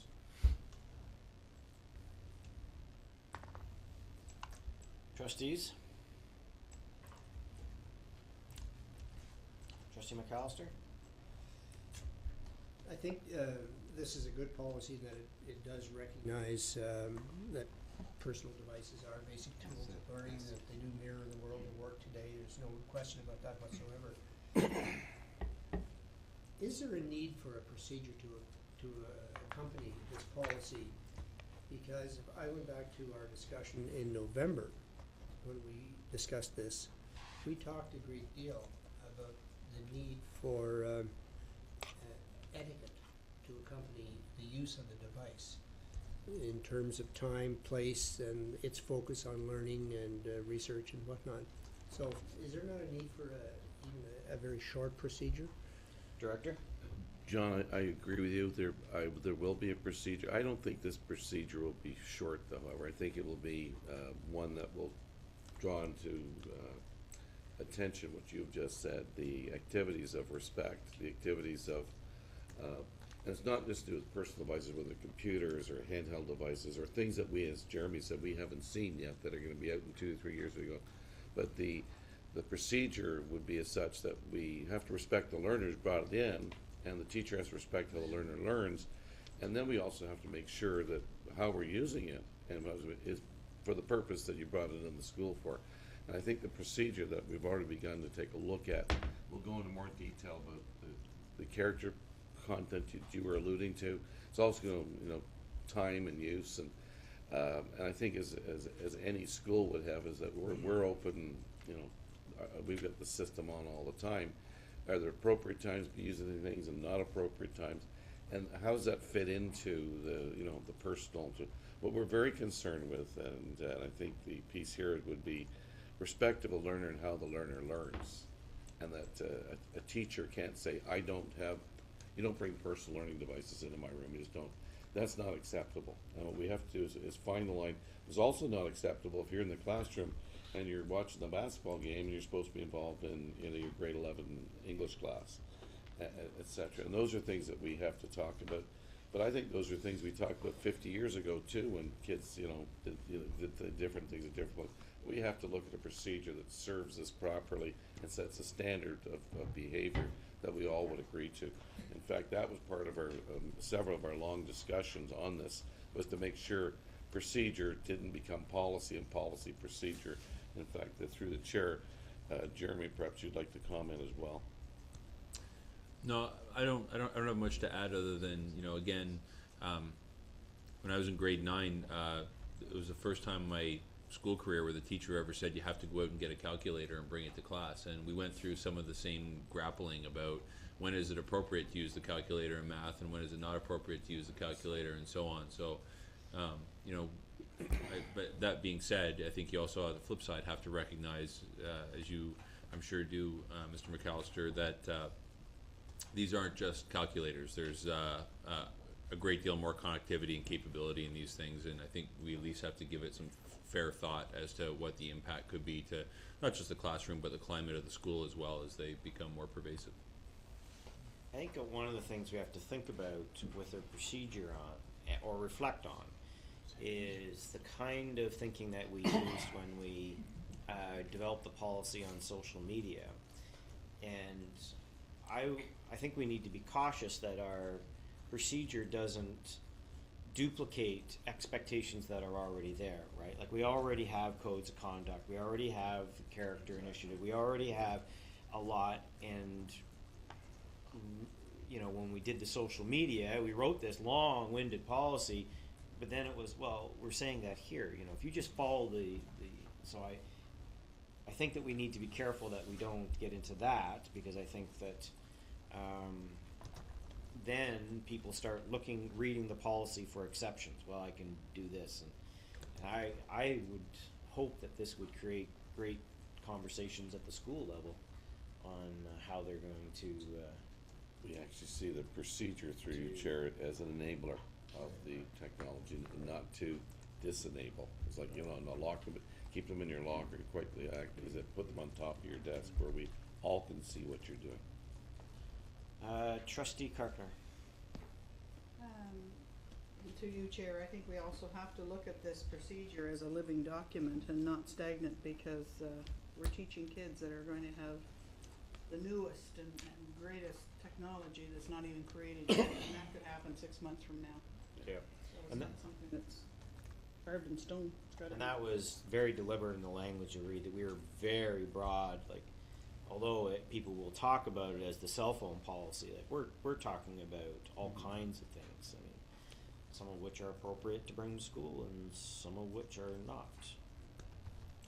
Trustee McPherson. Through the chair. This is a classic example of less is more. Actually, when I read it, I thought there was something wrong with my computer because there wasn't a second page. I think it's a simple acknowledgement of the fact that a great many of these devices are out there. And what it's saying is, you follow our rules. Like, I'll give you a good example. At what age can a child take a picture of another and post it on Facebook? My interpretation, if they're not an adult, that person can't give consent for a 13-year-old kid to be posted by another student on Facebook. I can tell tell you it happens. I think that it's simple, straightforward, and bottom line is, if it helps you, just don't break our rules. Trustee McCray.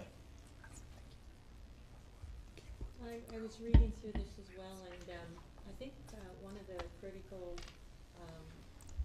points that was made had to do with the classroom in a way consistent with our values.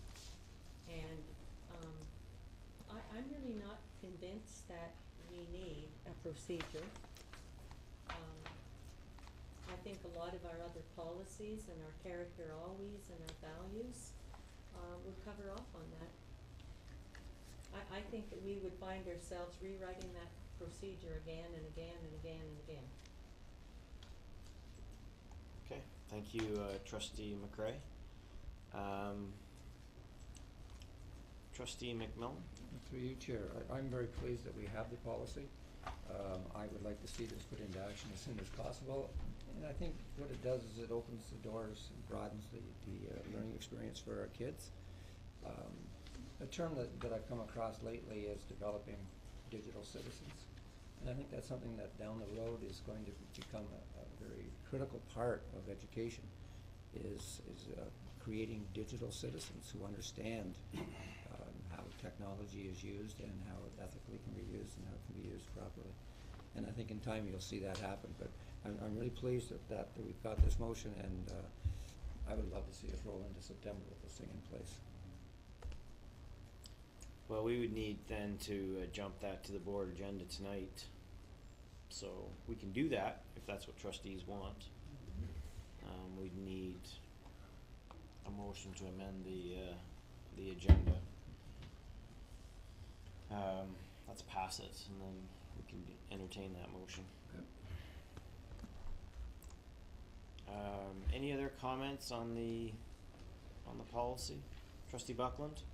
Thanks, Chairman.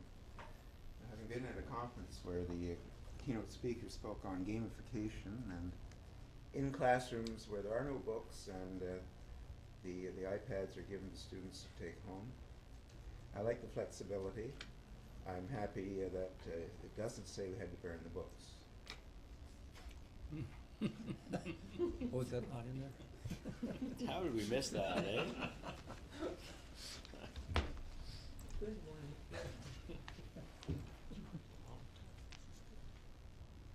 I think in a way this protects the book forever, because it'll mean that no teacher can ban the book.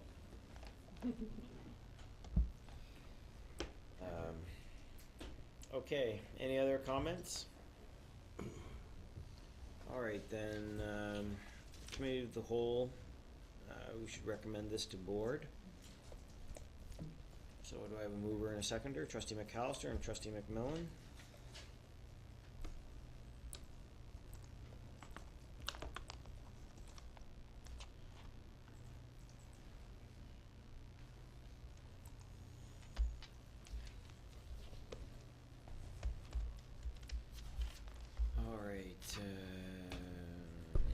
Trustee Buckland, you in favor? Yeah. I don't see it up here. Trustee McCray? We're still not seeing you. Mine's not coming up on this one. Okay. Gone out once. Are you in favor or? Yep, okay. All right, so that passes. All in favor? David's not here to take his vote, but all the rest of you, thank you. All right, Trustee McMillan, you want to motion to amend the agenda to include the approval of policy 303 in the report from Public Session Committee of the whole June 19th session? Yes, that's right. Move that. Agenda amended to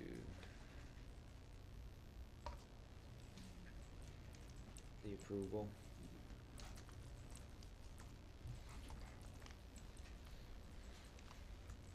I have a seconder for that. Trustee Garrell.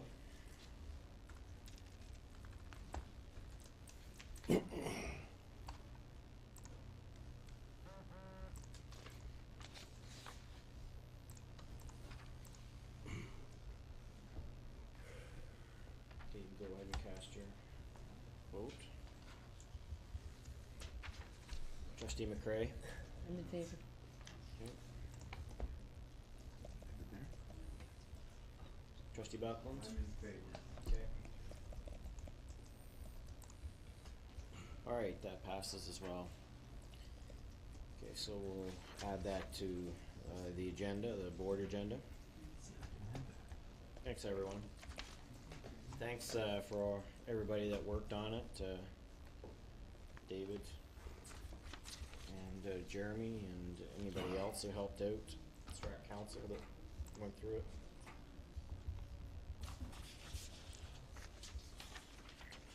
All right, next item is a new standing item, the accountability framework update.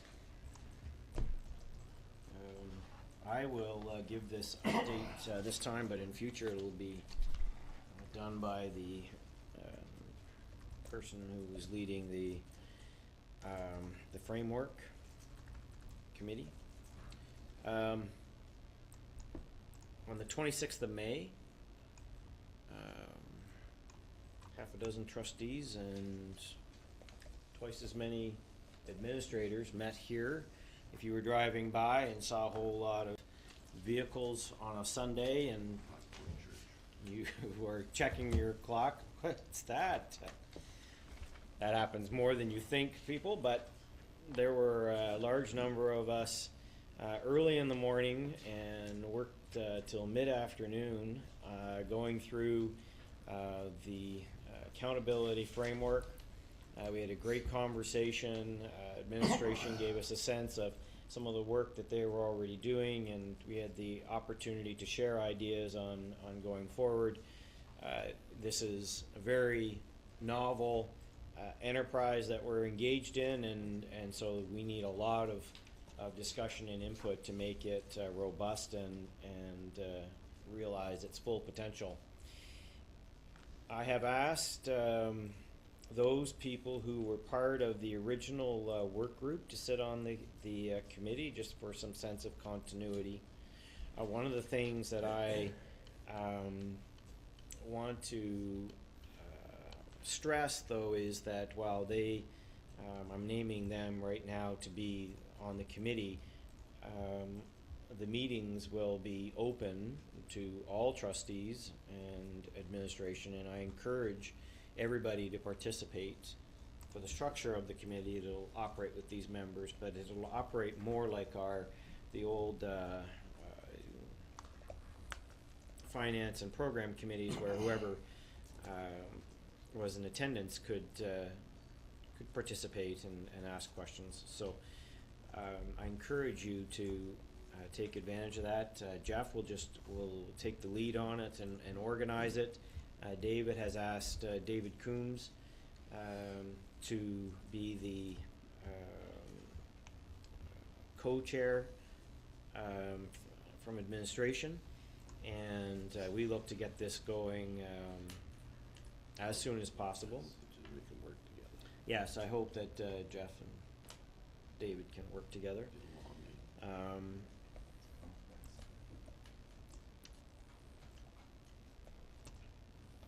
don't know that there's a whole lot at this point to add. There is David has talked to us about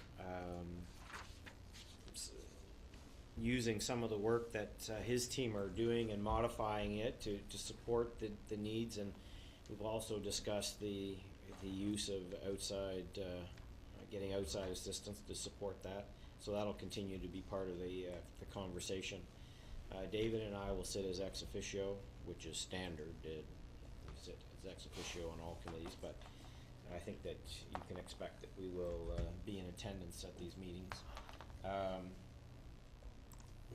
And I don't know if there's anything else. I'll entertain questions or comments.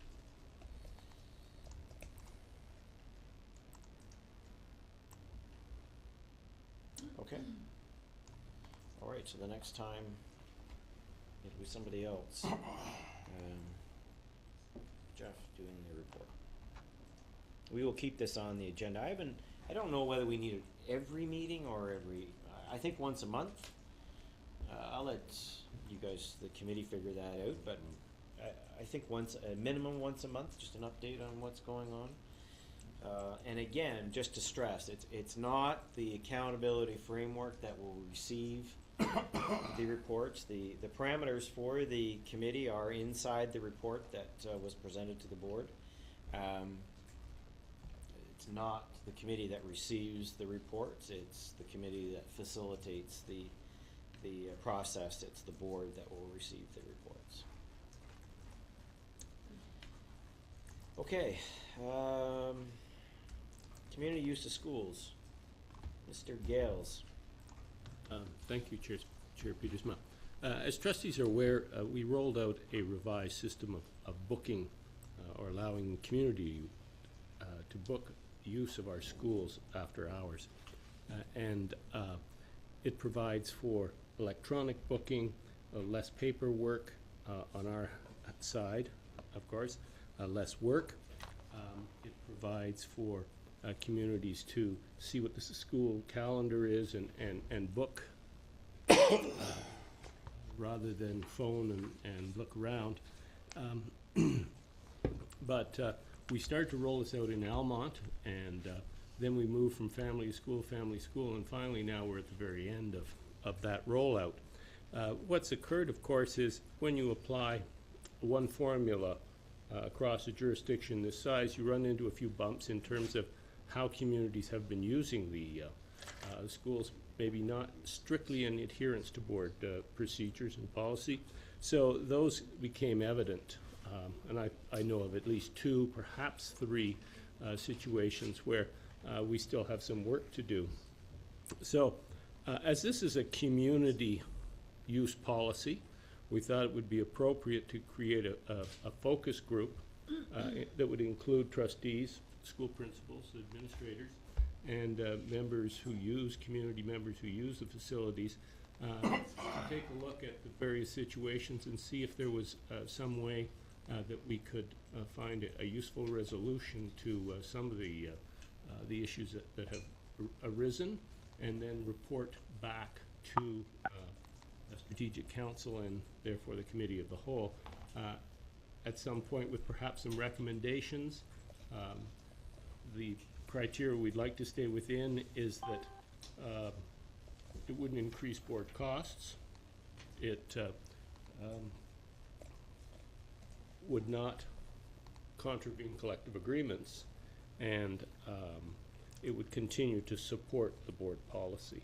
So within that framework, we'd request the chair to appoint 2 trustees to this focus group and work with administration in terms of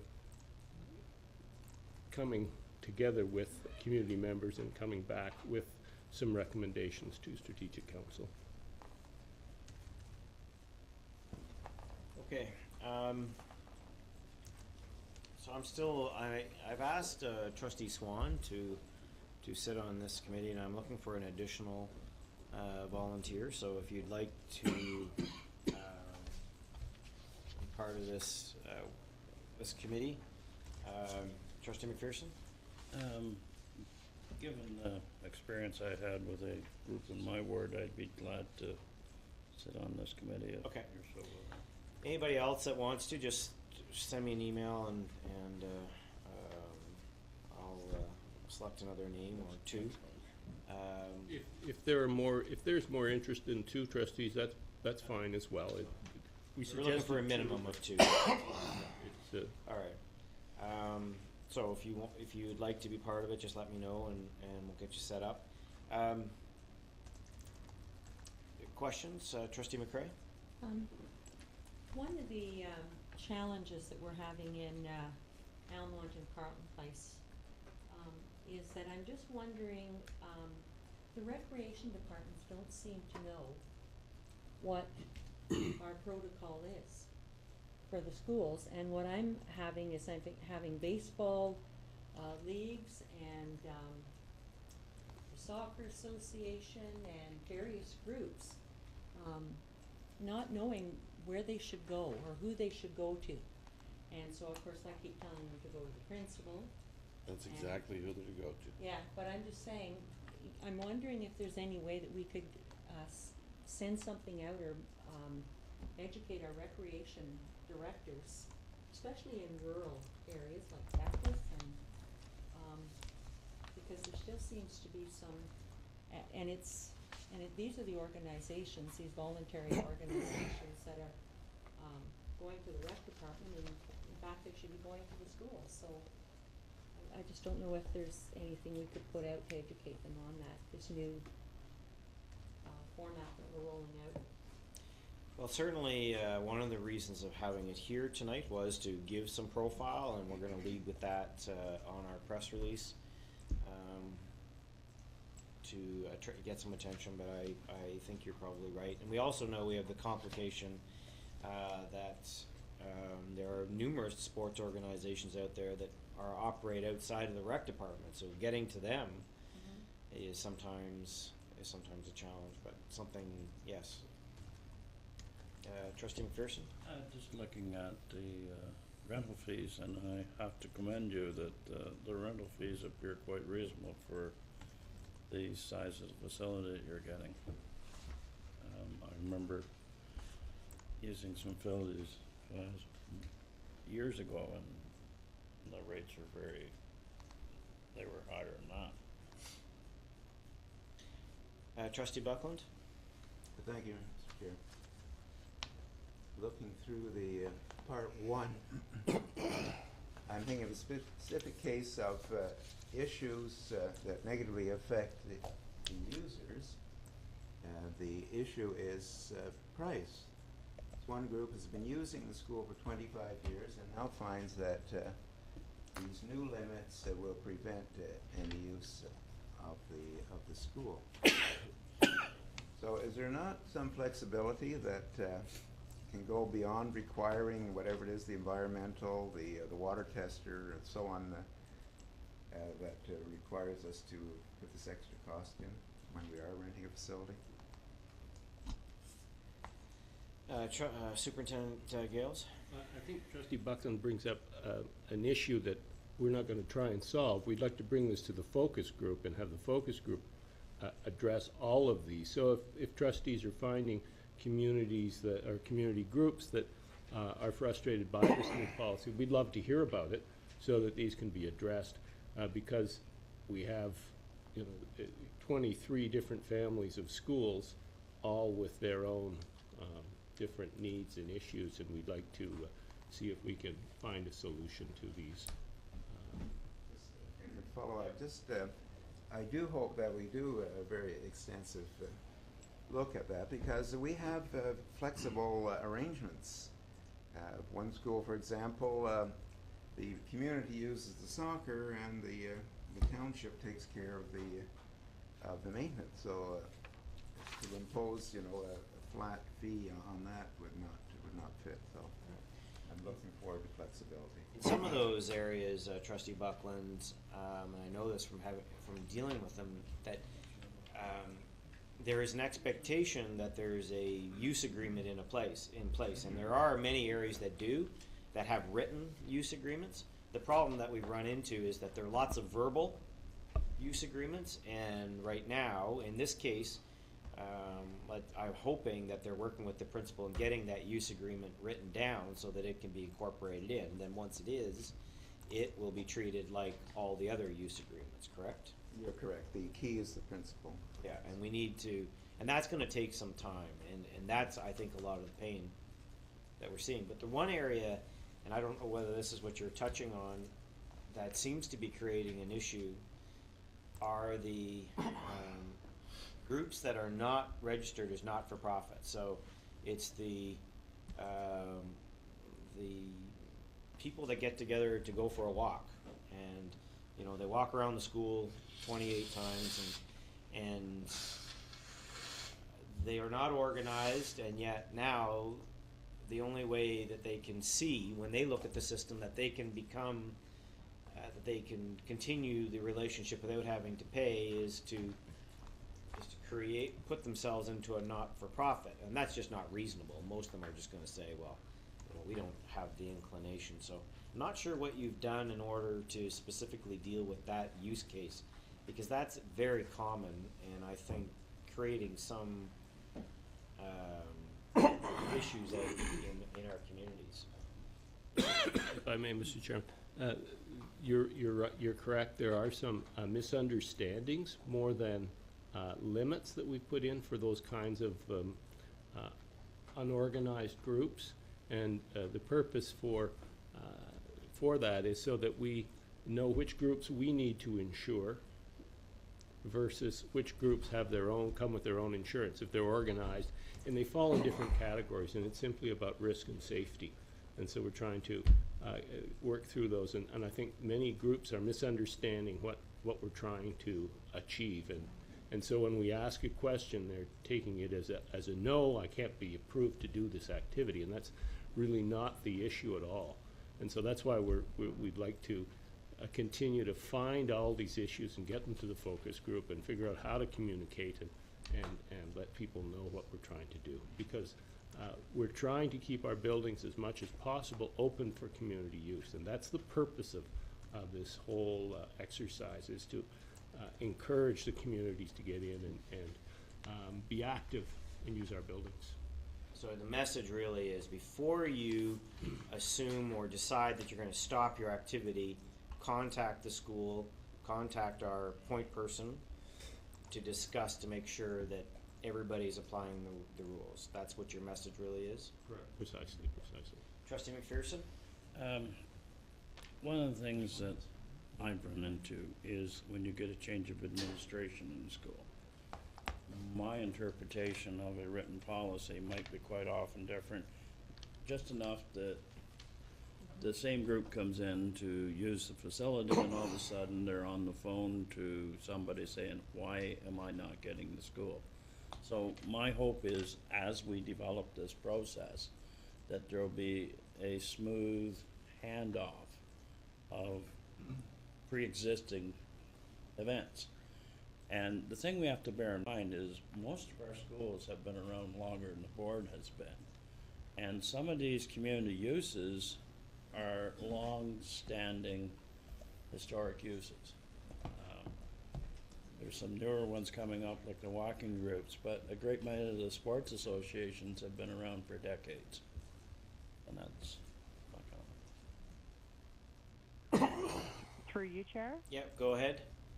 I'd just like to thank Trustee McPherson for going on the committee. I'm excited about this, and I'm really glad that Superintendent Gales is opening this up to a community partnership to discuss this.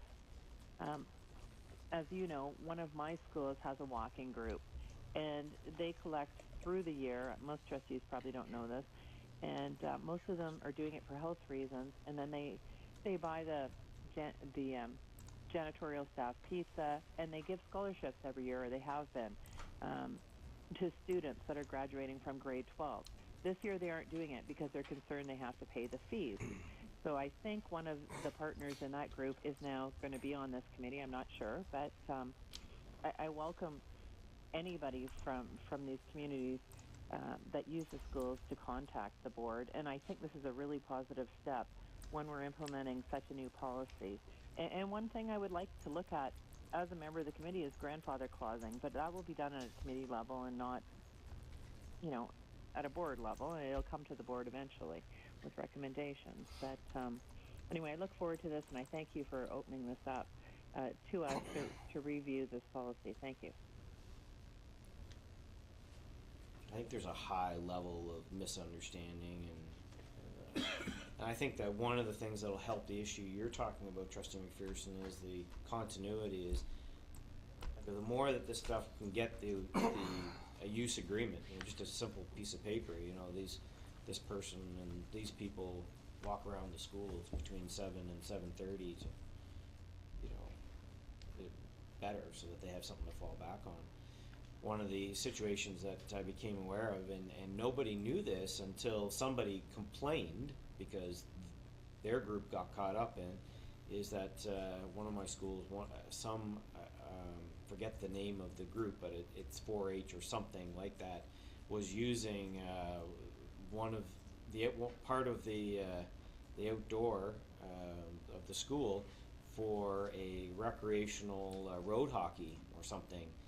And nobody knew. They were just quietly coming in on Sundays between 11 and 12. Everybody gather and they'd have this, and then they'd disappear. And, you know, now all of a sudden they get caught up in it. You know, it's a difficult policy. But I'm pleased that we're going this way. Through you, Chair, I'm also concerned about our, I guess in my ward, more so about outdoor space. And municipalities have, a lot of them don't have a master, or I should say, in the communities I'm in, are in the process of developing a master plan for the recreation. There are not the dollars to grade their fields and look after them and that type of thing.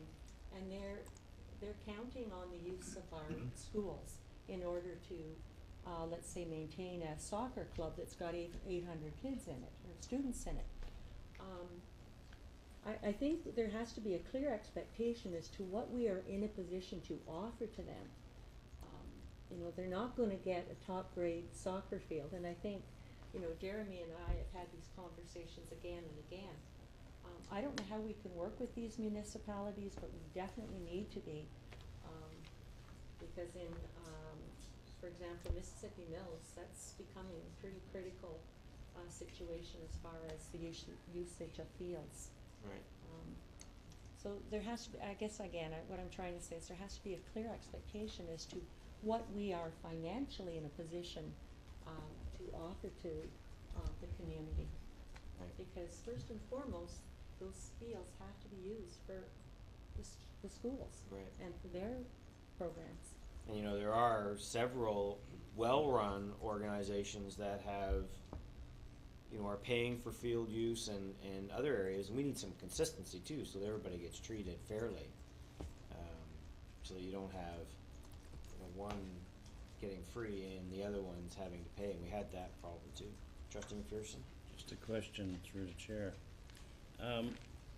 When a school community quite often does schoolyard improvements, and I'm thinking of climbers and things like that, that's outdoor space, and yet sometimes the expectation within the community is because the municipality participated in putting those structures in place, does that kind of, or even soccer fields, for instance, we've got soccer fields that associations are building on school property. So how are we going to address those issues where there's actually a partnership with, say, a third-party agency? Right. And we have some good models for that. Jeremy, do you want to talk about that? Mr. Chair, actually, the interesting thing about this, sitting on the facilities perspective, is that, you know, boots on the ground, we're kind of the ones who are doing the water testing and making the schools available for community groups. And what you find is that, you know, you have on one hand a small group that meets on Sunday kind of informally in the school or on the school grounds. Or you know, when I lived in Merrickville, we'd often walk down the street and use the school's playgrounds at no problem. But as Trustee McCray indicates, then at the opposite end of the spectrum, you have some organizations that are not-for-profits, and they're running quite a big organization, and the footprint on that over continual use over a period of time is quite different than it would be just a small ad hoc group that sort of meets once a week. That being said, we do try to make our facilities open to those kinds of groups. And I think what you're seeing is that for the small ad hoc group, maybe what you see is they're using the online booking system when they need a room to come in. But we do have a record in areas like Russell or Vankleek Hill where we have like a written agreement, as you indicated. We oftentimes will put, if it's going to be a long-standing agreement and there's a joint capital contribution where, for example, a community group might be fundraising through Trillium to bring lights on the field. As an example, they're putting the lights on our property. We contribute legal costs. We contribute a lot of times engineering budget in order to help them out. But it tends to be a different kind of agreement at that scale. And I think, you know, that's kind of where you want to probably differentiate a little bit, where community use, we use one term to describe all of them, but the nature of the relationships are quite different, and so it's important that we have kind of a mechanism to steer those kinds of large-scale agreements in the right direction. Thank you, Jeremy. Any other comments? Okay. If I could just summarize, I think it's really important that if we get questions, work with the principal, work with the person's name who does this. Judy Piavison. Yes, Judy. Work with Judy. She's very quick to respond and very knowledgeable. So I think that's the way we have to kind of support our communities as we go through the next 6-8 months of rolling this out. And I think having the committee is going to be useful to kind of make sure that when we're reviewing things that we get a variety of perspectives. So I think that this will be, hopefully we get this implemented and no, not hopefully, we will get this implemented and running properly so that everybody gets to use the schools in a fair way. All right. Through Okay, you, thanks Chair? sorry, go ahead. I'm just wondering, when will this committee be up and running? And my other question is, will Jeremy be a part of this? Because I think his input is very important as well, knowing historical data and et cetera, and also the board liability. Superintendent Gales, you were thinking of doing this relatively quickly, right? As soon as we can get a meeting organized and communicate. 4 weeks or so. Yeah. Well, we'll have, the trustees will let me know and we'll get that, I'll get my side of it done. We'll have Trustee Swan, we'll have every available senior team member for that would help you out. We'll start with Rick, and we can bring Jeremy on, and Val has a real history of sports and sports-related things. Susan, notwithstanding, in the river. Thank you, because Charlotte I just walking. think a lot of these community partners are really anxious about the September increases in fees the way they saw it by going through the online booking system. And so Okay. the sooner the better. Thank you. All right, thank you, Trustee Swan. Okay. It's good. Good discussion. Thanks, everybody. Next item, we don't really need to talk about. All right. Mr. Gales, we come to, what, is this meeting 5 or meeting 6? Which one? I think it's probably meeting number 6. 6. Okay, good. Well, carry on. See if we can have a 7. August 31st.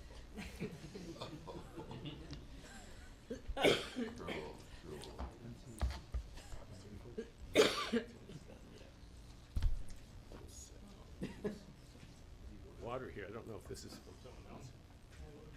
I was drinking from it, Rick.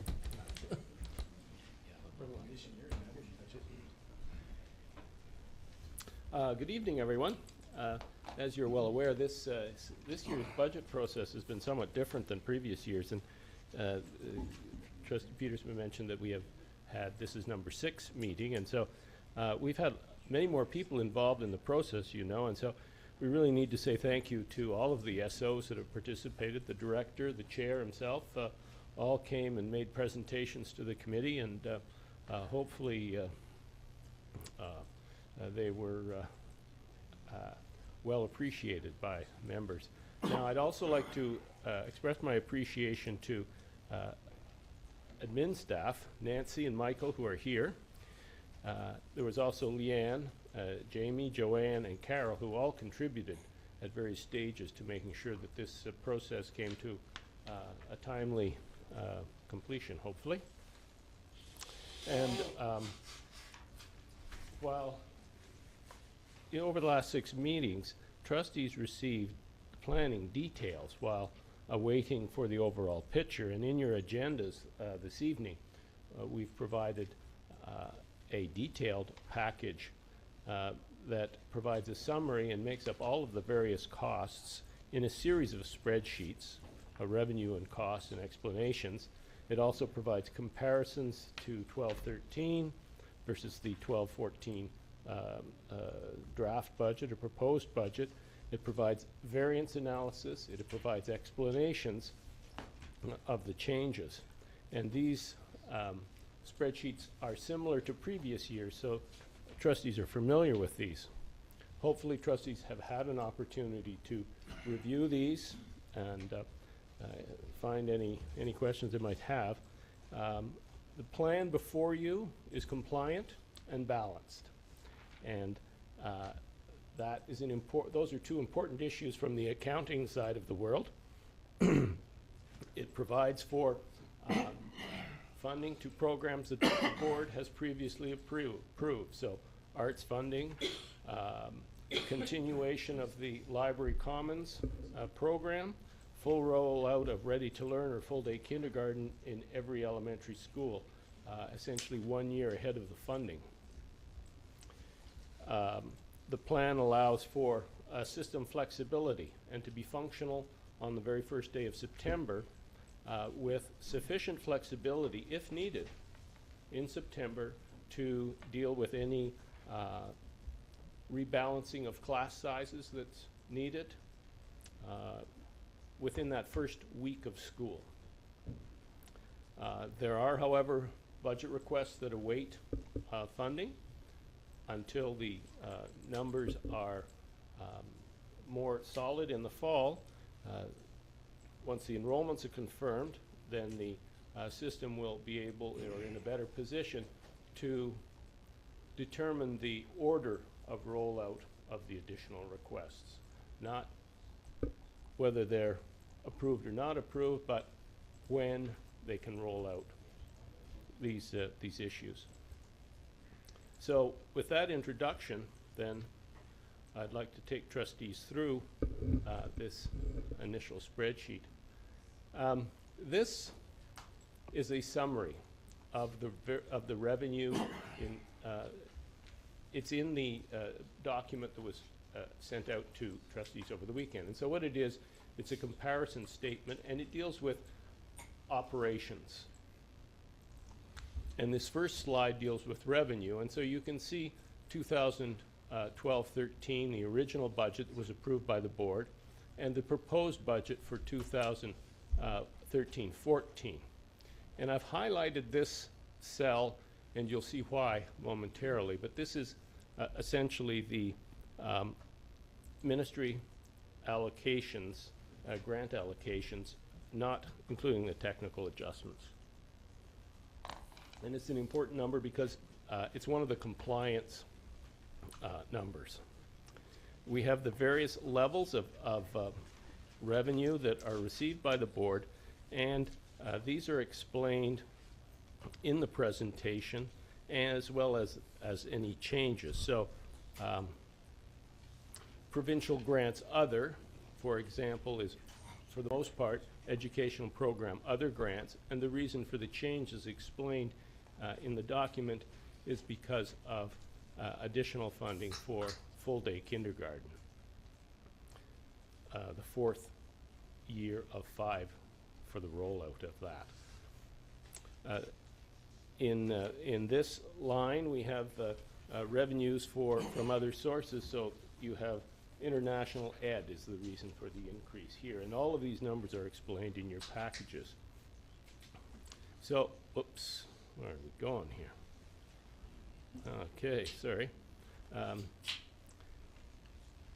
In terms of the expense, this is a summary of the expenses. And so you have instruction, administration, transportation, etc. And of course the reason for the instruction decrease is because there are fewer staff in the system due to declining enrollment, one fewer superintendent in administration and governance.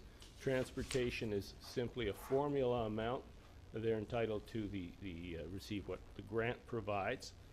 Similarly with pupil accommodation. As enrollment goes down, funds available to facilities and accommodation decreases. And so as you can see, there is total expenses of $345 million, which essentially leaves what we're calling an in-year contingency of $2.8 million. Now, this number is also highlighted because it becomes important as we move forward. In terms of the compliance calculation, this is directly from the ministry's workbook. And this first line shows total revenues without school-generated funds. And this shows total expenses without school-generated funds. And as you can see, the difference again is the surplus of 2.8 million for compliance purposes. And now, in order to be compliant, there are some other issues that must be addressed. And as you recall from 2 weeks ago, and we'll take another look at that slide, the retirement gratuity liability as of September 1, 2012 is $4 million. And other unfunded liabilities, and as you remember from 2 weeks ago, these liabilities are more easily addressed. So that the total adjustments for compliance purposes are 4.9 million. So now, I'll get rid of this.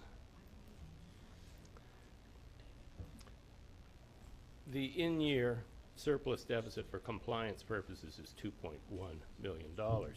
Now, that's important because it's compared to both of the following numbers.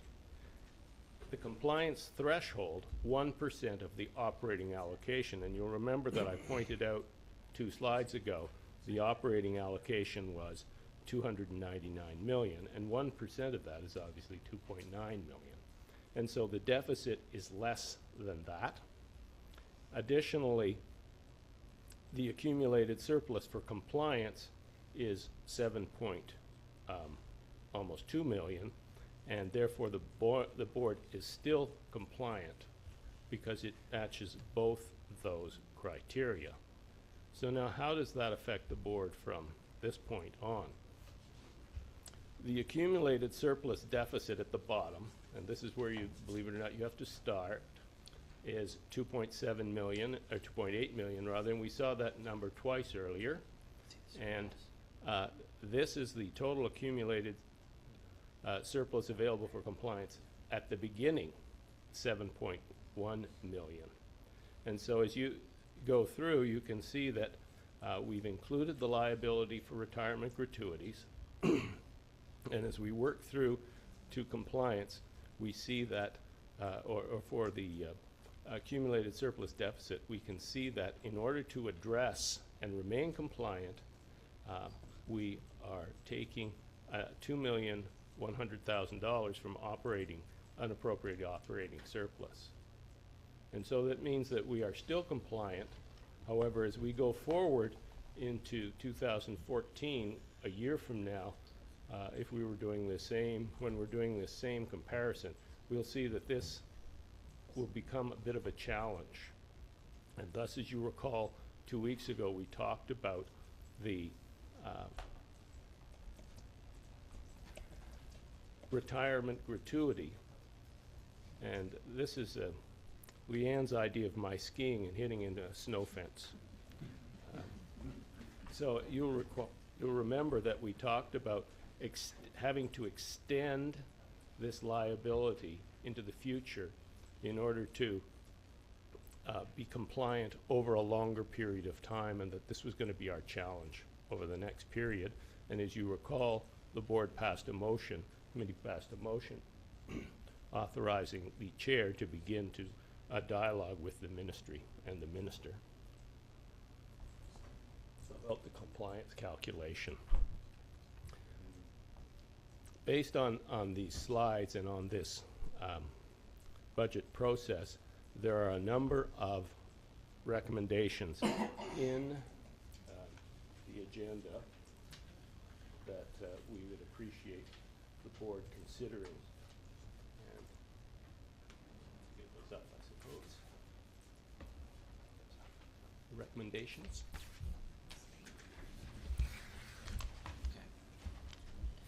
Do you have those? Well, they're in the agenda, yeah. They're in the agenda? Okay, we'll have to use the agenda then. So, Mr. Chair, I turn that back to you, please. Okay, I'm just checking something here. if I might just continue on then for a moment. Yeah. One of the issues that we want to address is this challenge as we go forward. And one of the commitments that we've spoken of is to create a new crew charter to deal with some of these issues from a technical aspect. And we've referred to that as beyond budgets. And so as we move forward, we want to talk with the committee about moving sort of from this rigid process that we have into a more flexible process where we work toward more of a forecasting system and less of a rigid approach to annual budgets, that we provide forecasts on an ongoing basis, and so that we can see further down the road what opportunities and challenges face us rather than 1 year at a time. And that's the commitment of the crew project beyond budgets.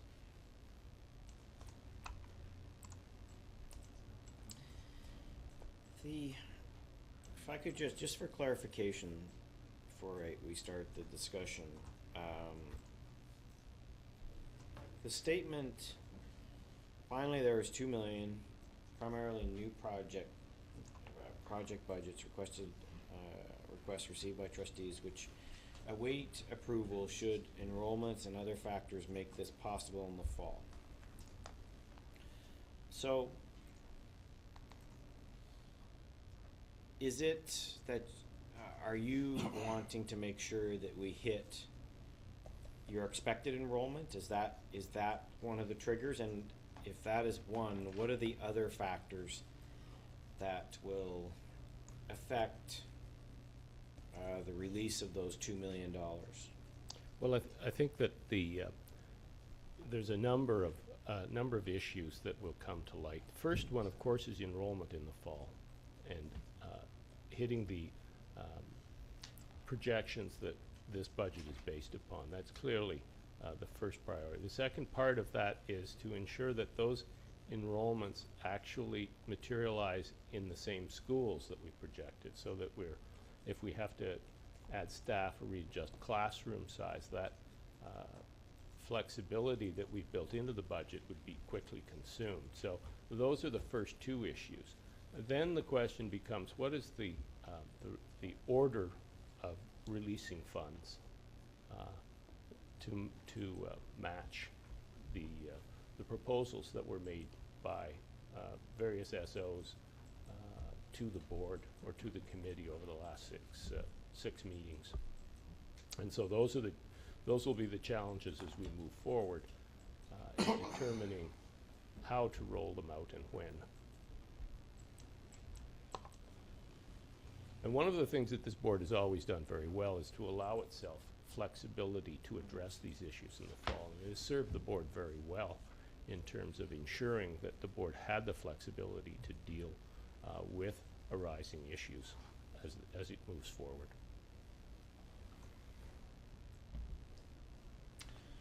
Okay, comments, trustees? Through you, Chair? Yep, go ahead, Trustee Swan.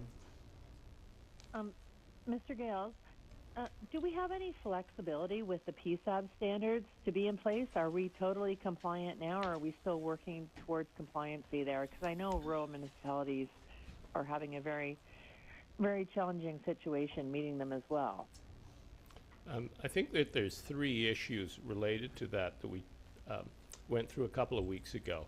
As you'll recall, there is the PSAB standards themselves, the accounting standards. There's also the definitions through the actuaries and how they deal with their work. But our major challenge is the ministry's compliance calculation. This board is solvent, it's well organized, well run. However, the challenge that we have is in front of us on the screen right now, and that's the retirement gratuity future employee benefits amortization. And this compliance calculation is requiring us to put away over 9 years, money that we won't spend or that we will spend over 30. And that's the challenge that we're facing. And that's a ministry calculation. And that was the discussion we had 2 weeks ago, and the requirement, the request from trustees to empower the chair and the director to begin a dialogue with the ministry about that calculation. And so it has very little to do with anything other than getting a liability off the books of the province. Thank you. It's good to know that, well, not good to know in some ways with the amount of money we're dealing with, but that's our major challenge there versus we're basically in compliance, you're saying, with all the other PSAB standards. Yes, but that the compliance standard of the ministry, the compliance requirement of the ministry is our challenge.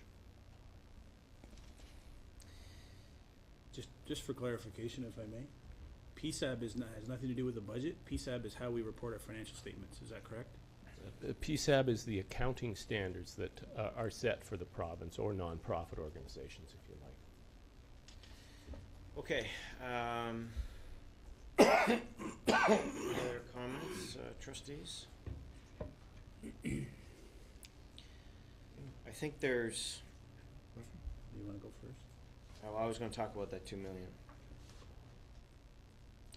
We want to. I know that in the past we've allocated these, and largely we've nodded and said, okay, you've got that money that you're holding on to, and I think that sometimes in the past, sometimes you've called it a staffing. You've had a staffing reserve where you haven't allocated all your staffing. Do you still have that built into this? Like in the past, we've had $1 million that you allocate in September. Is that still in here? The staffing reserve is still part of, is included in these numbers to the extent, let me see how I can say this properly. It's accounted for, it's considered as having been spent, but has not as yet been totally spent. Okay. So I think that we would like to figure out a way of handling that $2 million to, you know, whether we put it in a reserve right now, and then when you get the numbers and your plan and come back and then we release the reserve or something. I think we'd like to look at that just as some fiduciary oversight, and because I know we'll get busy in September and October, and then it'll slip by. So we almost need to talk about it now. But I'm wondering how you could see that working. If I may, Mr. Chairman, the $2 million is not included in this number. It is excess of this number. So it is $2 million that is not before you. It is in abeyance until there is actual revenue to Okay. to So in cover effect, what you're saying is that you're going to come back with an additional motion, requesting an additional motion then to add the 2.7 to your expenditures? Is that what your plan was? No, at this point, Mr. Chairman, we're asking you to approve, the board to approve the plan that is before you. In the fall, there'll be the revised estimates, and there will be an opportunity to roll out further funds should there be further funds available. And so some of those requests may not materialize right away. They may have to wait. I don't know that we want to get into. We're not interested in okaying the request. That's not it. But it's sort of when we make that decision. Director? The piece that I want the trustees to understand is that we're moving to a different model where you're going to have quarterly reports on the budget and where things have come from and how we're going to introduce things, so that you will be able to, in a more nimble and quick way, deal with the fact that the budget it's not like the Boy Scouts pack with the 26 kids and they set a budget for the year and they try to get to it. This is a very complex. Since we last met 2 weeks ago, we have an additional $500,000 sent to us for kindergarten and for different things. That all comes into play all the time. And I think with the modern accounting procedures on rolling budgets, that you deserve an opportunity to look at this at a minimum quarterly, if not 6 times a year. And I think what you're going to see from this, which you asked for at our last meeting, is a real different way of telling you how we're doing. The piece that I'm concerned with is the fact that the real challenge to us, Lisa Swan talked about it, is we have a whole bunch of money that should be spent on the kids that the money is supposed to be spent on, but instead we're saving it for a group of people who are way out there. 20 years from now, we're going to pay them, but they're saying, no, put the money in the bank. So we're saying is that you're going to see this stuff regularly, and you're going to have decisions to make, and we'll have to, and this will be the rolling budget process that we're moving through. Trustee McDonald? Thank you. I have a little bit of concern over how this has been phrased. And my understanding, when the $2 million was included within the budget, the $2 million encompassed what recommendation 8 basically said. Above recommendation 8 says we receive the budget expense plans as presented at the various meetings, and my understanding was that the $2 million was encompassed in that. If you're telling me that the budget now deals with the projects that were presented to us, and $2 million is anticipated based on some forecasting, on some unknown factors, and then if we get to $2 million, then we can look at doing more. I have concern over that. The reason I have concern with that is because I don't have a level of confidence in some of the projects that were presented to us as being priorities that we want to undertake, or at this time anyway, or that the return on investment associated to those projects are really meeting the needs, adequate needs of the board. Perhaps from a measurement standpoint, the accountability framework will do some of that to help me understand that moving forward. But I'll give you an example. Something that wasn't presented as part of the budget plan, expense plan, was the parent communication tool. This is something that I've been looking for, and I think it's necessary within this board to be able to communicate with our parents on a regular basis, on an emergency basis, that we need. This is something that if we get additional revenues, then potentially we could do.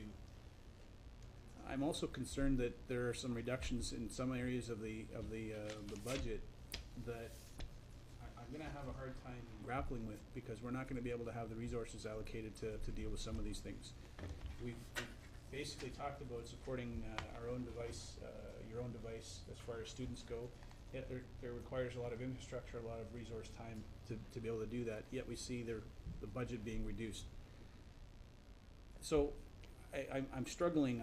My understanding was, reading through the content and looking at the recommendations, that recommendation 8 and paragraph 5 coincided. It was combined together.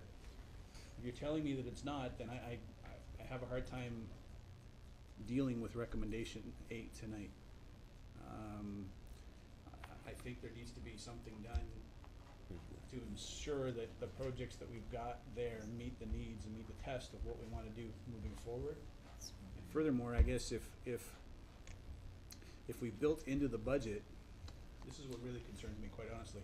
If we've built into the budget and we balanced it and compliant, we've included those new projects, we've included the funds to deal with the retirement liability.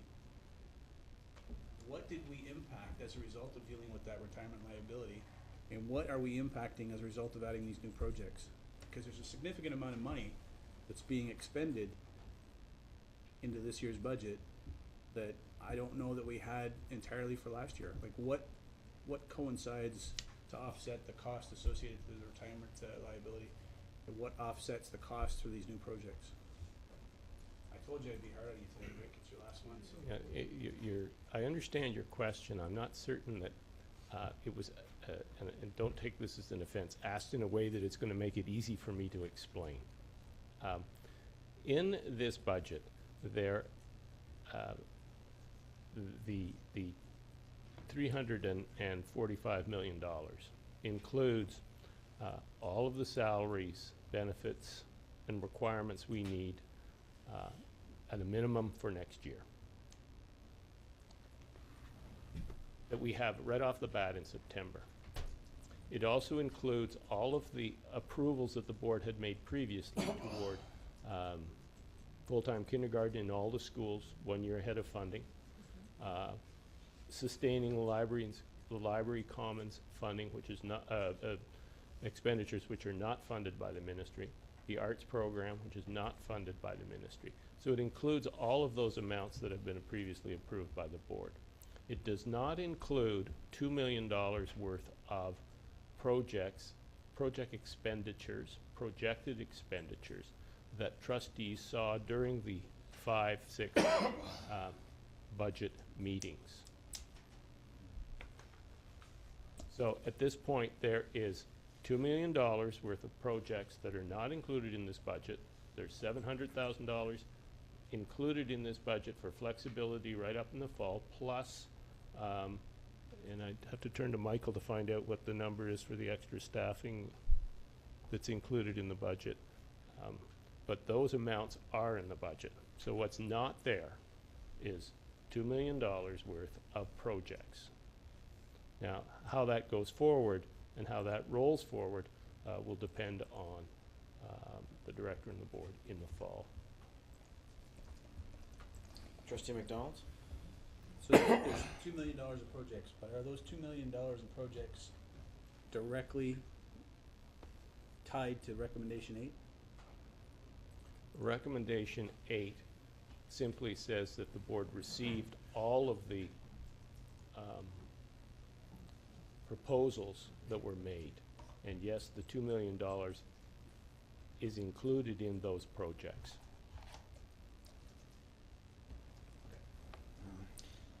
Trustee Carpenter? Through you, Chair, for Superintendent Gales. So one of the projects that was mentioned during the presentations was by Jeremy Hobbs in reference to the communication system that was hoping to be able to send out to the parents on a quick basis. I thought that was already happening. Or is that a new project that you were, it's already happening, isn't it? Jeremy? Mr. Chair, the actual project is divided up into a couple of phases. So the first phase was the design phase, essentially, in the same way you'd go about building a school. So that will be complete on June 28th. So we'll have all the documentation, the design work, everything. And then the next phase is to build, right? So the building is probably represents 70% of the budget for the project, and that will occur in next year. So technically you can think about it as two separate expenditures, one for the design and one for the build phase. So the design phase will be complete as of this summer, and what remains is to build what we've designed. Go ahead, Trustee Carpenter. It is accounted for in this budget. That's not one of the 2 million projects that was suggested. No, it's not fully accounted for within this budget. So partially it would come out of the 2 million. It would come out of our departmental part, as much as we could afford would come out of our departmental budget. That is accounted for in this, but there's a portion of it that would be, that we couldn't accommodate within the bounds of our departmental budget, so that remains up in the air.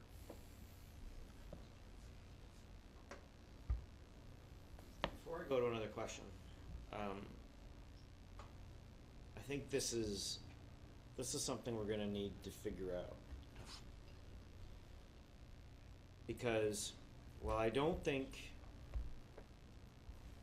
that our intent is to go down the path of, telling you what projects you can and can't do, we need to figure out what is the appropriate amount of oversight or guidance, maybe is a better word, that we should be applying. Because when we sat and we listened to all the budgets, so we have a sense of the work that's going to happen.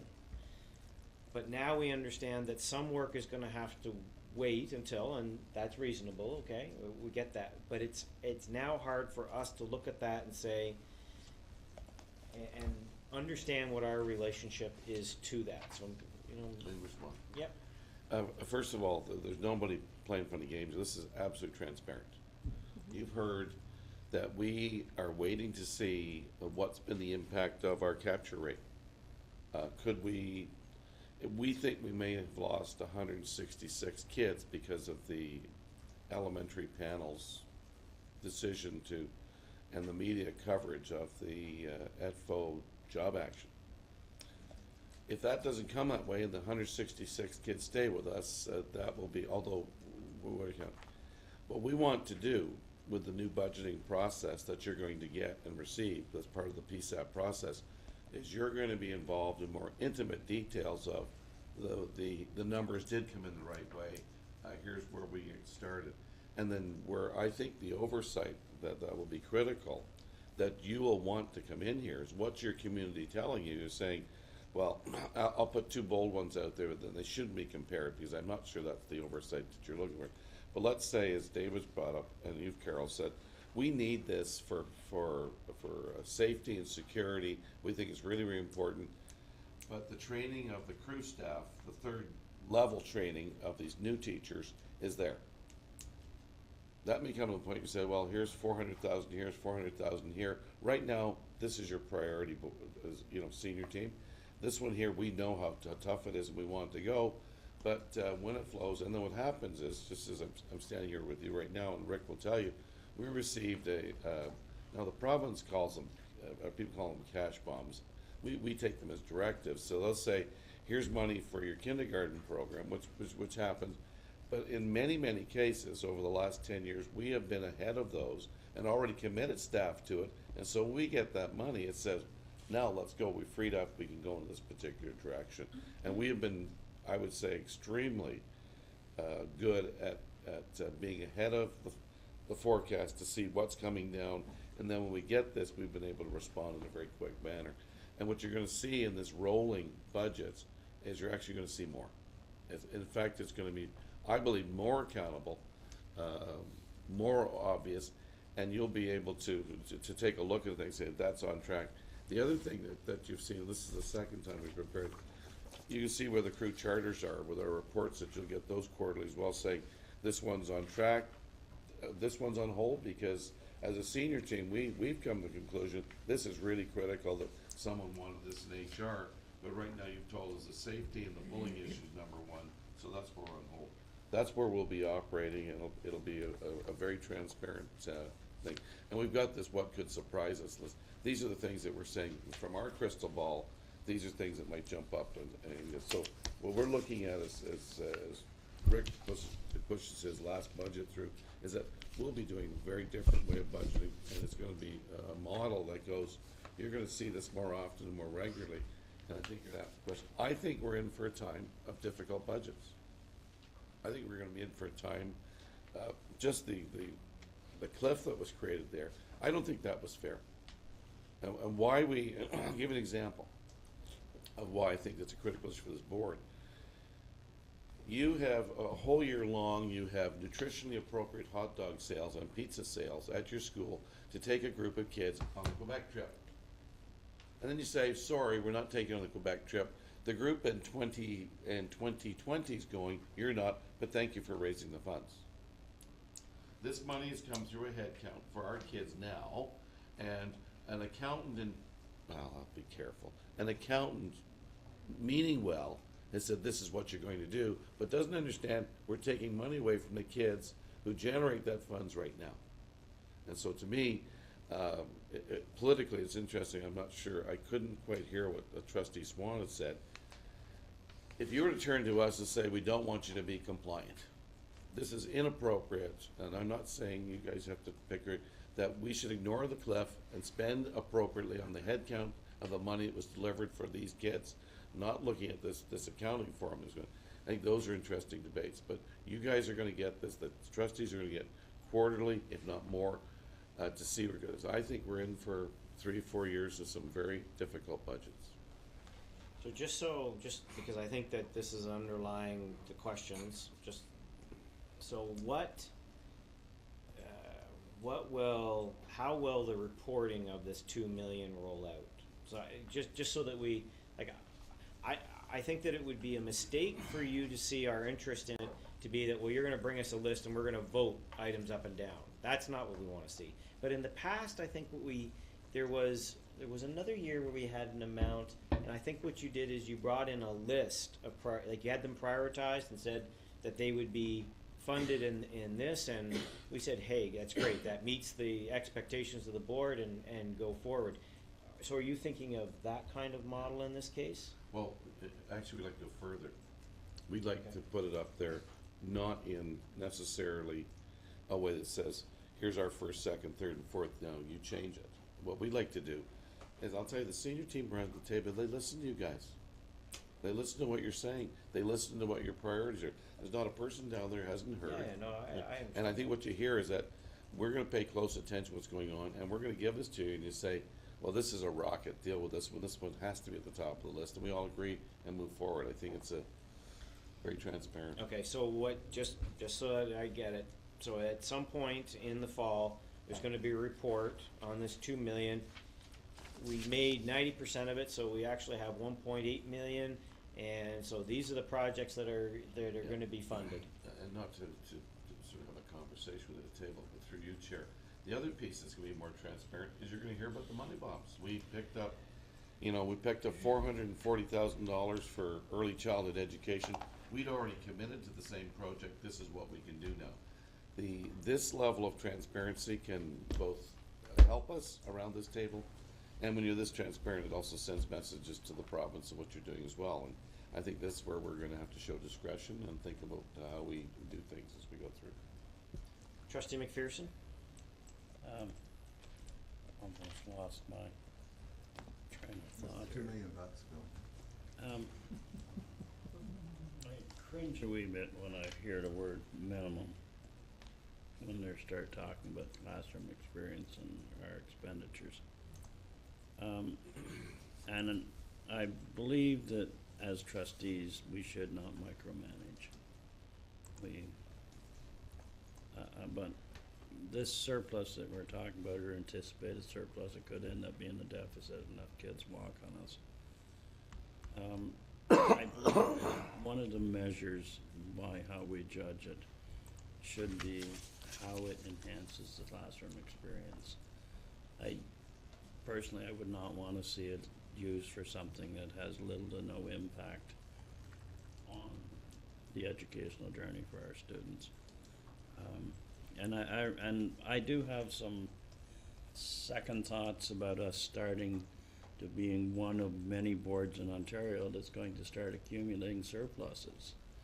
I know what happened when we were in the right, I'm sorry, and we lost close to $10 million out of our budget because the ministry changed its rules and decided to claw it back. And that's one of my concerns here is we get 5 or 6 years down the road here and we're sitting on $25 to $30 million in cash that somebody somewhere will change the rules and it will be all clawed back.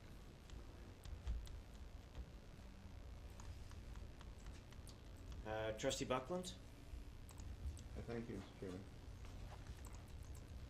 Last week, when Trustee Collard and I met with Mr. Sandals, she was very impressed with Trustee Collard. She said, be prepared for change. And we've heard Wynne, the Premier Wynne yesterday or today saying problem solving is really not adequate. So much has happened. You read about Manitoba not doing well on their testing and moving to a different kind of math. So I think we have to be ready for program change, or maybe ahead of it. I don't know. At $2 million, let's put it into some of these things that could create more. We've got present scrambling for jobs, perhaps, and the minister said there's a drastic reduction. So maybe incentive for early retirement could benefit. Trustee Vice Chair McDonald has mentioned the parent communication thing that is needed. I would like to see, and I think we need it, more Toronto could call it ministry education, that Upper Canada does exist. I think we need a research department to cover the many changes that are coming. So flexibility should be there. As specifically, we're building 2 new schools. Are we going to have the latest in underground heating or solar? I don't know, but we should have, if not something in the mattress, we should have designated research or having it come out somewhere in our charter that we're doing these things. And I'm worried about that. Through you, Chair? I'll put you on the list, okay, Trustee Swan, I'll come back to you. Thank you. Trustee McAllister? I have a question through your chair to Mr. Gales. I agree certainly that it's prudent to withhold the $2 million and some dollars for future priorities as outlined in the budget presentations that we heard. But when I look at the figure in recommendation number 1, that we approve an amount of $345 million, is that $345 million, does that include the $2 million? Or is the $2 million in addition to that? That's all I want to know. Those, the 345 million are the expenses that you are going to approve. The 2.7 million is there to address the employee future benefits liability that have already been expensed years ago. And so what you're really dealing with on that 2.7 million is this sheet, which is the accumulated surplus deficit for compliance sheet. In a traditional balance sheet for an organization, for a company, this would be considered the owner's equity section. And so you're really dealing with a liability on the owner's equity section. It has been previously expensed. Does that help?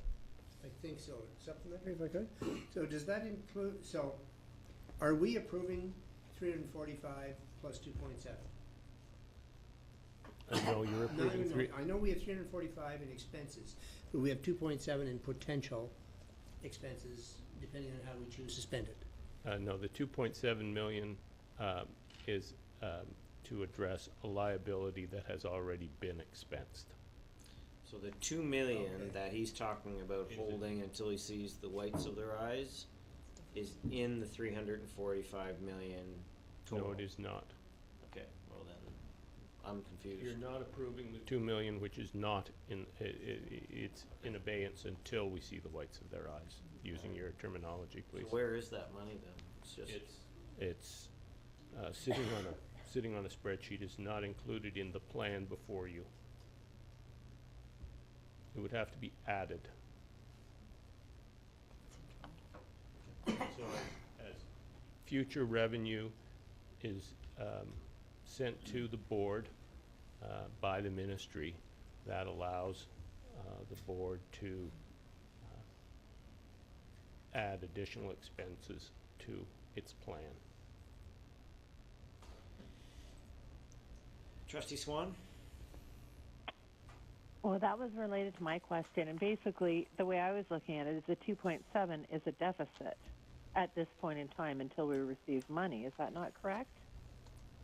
No, there is no deficit. We are financially stable. We have a $2.7 million surplus based on this plan, which will be used to address the liability for employee future benefits.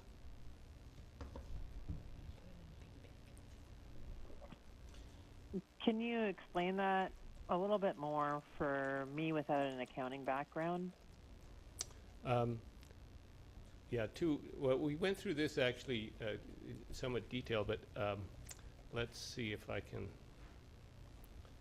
think of a way of, well, if we go back to the first spreadsheet, the in-year contingency, in other words, revenue less expenses, is $2.8 million, $2,795,000.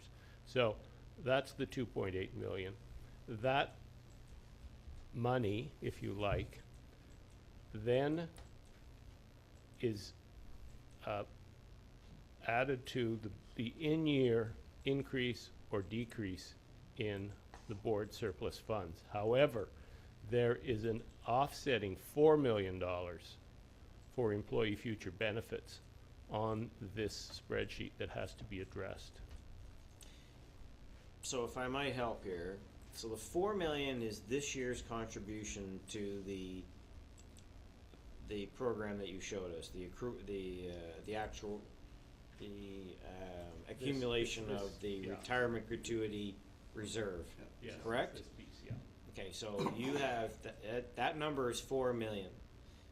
You have 1.3 million that you had in the budget to pay already, and you're adding 2.7 million essentially to that to address the Yeah. accumulation of the reserve. And the top number here on Schedule 5 in the owner's equity section is the amount we are taking out of previous operating surplus deficits to add to the 2.7 to pay for those future employee benefits. That makes us compliant. However, this can't go on. Right. As you can see, there won't be 2.1 million next year to address this. There will be 1.5. But do you have a history of that operating surplus? I'm sorry, sir? Do you have a history of that operating surplus? What was it September 1, 2012?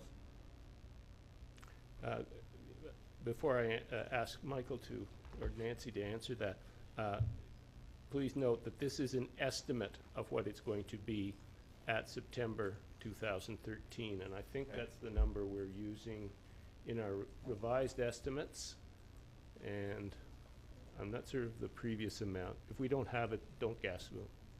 We'll get it. We can get you a sheet that shows that.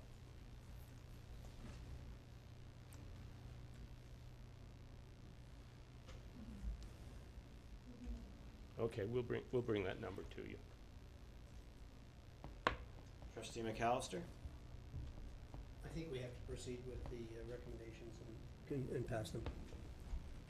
Okay, so you're calling the question? I'm calling the question. All right, I don't want to have to call a vote on calling the question, so are there any last questions? Just quickly, do you have a? Well, I need clarification. My understanding, may I? Yep. Recommendation 8 is the plans that were presented to us in previous meetings. That is the $2 million that you're indicating is unallocated. That is correct, Mr. Chair. Of the plans that were submitted, which is it's 345 plus 2 million. 345 million of that plan is in front of you, $2 million is not. But all of the plans that were presented were 247 million. So a hypothetical would be if we don't get to 2 million, none of those projects will proceed. Hypothetically, yes. That's not going to be the situation, but hypothetically, yes. Director? No. What you'll have is the opportunity with a budget that you see continually. You may have to say, okay, the white CIs didn't show up. Yes. And you may go back, David, and say, no, we're not going to give them the $2 million. We're not going to save that $2.7 million for retirements that we know aren't online. And we don't need to have a bank account, because we'll remind the Ministry of Education that Kennedy came in when you were chair and took $10 million away and said you didn't need that reserve. I'm not saying a new government might do that, but if there was a new government or a new wind through, they may disagree with the whole thing, and we've started saving something and someone else dismisses. I think that one of the reasons why I like the way we're moving with the budget, your fiduciary responsibility will be even more important, because I think, quite frankly, if you take a look around the province right now, we have a number of school boards that have built up reserves.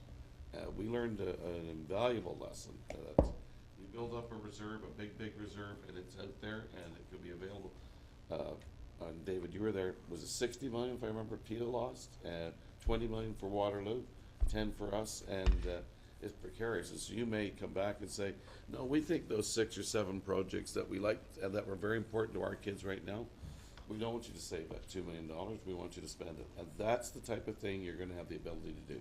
So, I think this is more flexible. I think it's, one of the good things with PSAP, you have the ability to do that. All right. Okay. Yeah, I just, and I needed to understand that because I was, my original belief was that the projects in recommendation 8 were in the budget and $2 million was for extra projects, new projects that weren't identified. So I asked the hypothetical in that sense that, an understanding of where we were gonna get the money. And I appreciate the process or the opportunity would be that when revised estimates come in, which is November, which is when you actually know the revenue you're gonna operate off of that current year. I appreciate the fact that if the 2 million doesn't come through, or it's 3 million, or if it's 1 million, then we have those discussions. And I get that and I appreciate that, but I didn't understand the correlation between the recommendation 8 and 2 million until now. Technically, recommendation 8 is somewhat redundant. I mean, we've received the reports already because we have them. And I don't know whether you want different language in there or whether we want to adopt them or approve them. I don't know that we've done that in the past. But receiving is kind of redundant because we've already received them. So I don't know. Do we want to approve them? Just to respond to your question, I think what we need to do is if we believe, from a receiving standpoint, are we indicating that we're satisfied with those projects? And should the money come back in revised estimates in November that it's exactly what it is, they're gonna proceed the way it is? Or is there changes that we wanna accomplish as a result of what some of the projects were? That's the question. And I don't know whether your intent, Rick, was with that recommendation was to have us approve those projects or the plans. Go ahead. This was to approve the global budget. Yes. The fact that we have a balanced, compliant budget, but I know this is complicated because this is a gigantic budget, but David, you've got to the ground of it. This is gonna be a more transparent process. And what's gonna happen here, because it's gonna get tighter, I think that we have to communicate even more effectively because, and with the experience around the table, it's gonna have to make some tough decisions. Maybe a tough decision saying, you know, award-winning program doesn't go forward because we can't do it, or you make a gutsy or call saying compliance isn't what we're about on this particular one. I think that's going to be the interesting part about the moving forward with a revolving budget. Okay, so what was your intent by having this recommendation? Well, those are simply the plans that the board has received, and it's to acknowledge in the minutes that those plans have been received by the board. So it's not to approve them. No, it's to receive them. Okay, well then that's redundant because the minutes already have them in it. So I think that's important that we understand that we're not approving the plans. That's not what you're asking. You're asking us to receive them. And if that's the case, then I think we should not proceed with recommendation 8. So I think it's just redundant. We've already received them. Trustee McAllister? I guess I beg to differ, Chair, in that I think 8 is important because it validates the process that we went through. And it validates the intent of those budget presentations. And I think we should receive them as such. We did. We did. But we already have received them. Yes, I know. But this is a comprehensive. But you understand though that it's going to be misread is that we've approved them. That's the problem. As soon as we vote on them, then people will read that is that we've approved them. And now we're tying them to that if they want to change them, they've got to come back and get us to reapprove them. And that's the road we're walking down. And you know, we can debate the legal question. Proceed. That's how it should be. My understanding from the legal question is that if we go down, if we pass a motion receiving them, we're signifying a greater intent than what I think we're doing. They're already in the minutes that we've received them. We've received them because they're in the minutes. So that's the problem. I mean, you know, but I will take direction from the board. I mean, if that's what we wanna do, that's what we wanna do. Trustee McPherson? I agree with the chair on this one. What we received this year was a much deeper insight into what is actually happening on the administrative side than I've ever experienced before. And when we add up all of those amazing presentations, we have received an awful lot of information. And I think that as we move forward, we're far better to have received them than be seen as approving each and every single presentation in one fell swoop. And so I think number 8, it's not directly related to the overall budget. And in the past, we have looked at what comes in, what comes out, perhaps a much more simplified process than what we've experienced this year. But this will allow us enough flexibility. If they come back in September, we can do as the director has suggested, that we go for the biggest impact and things like that.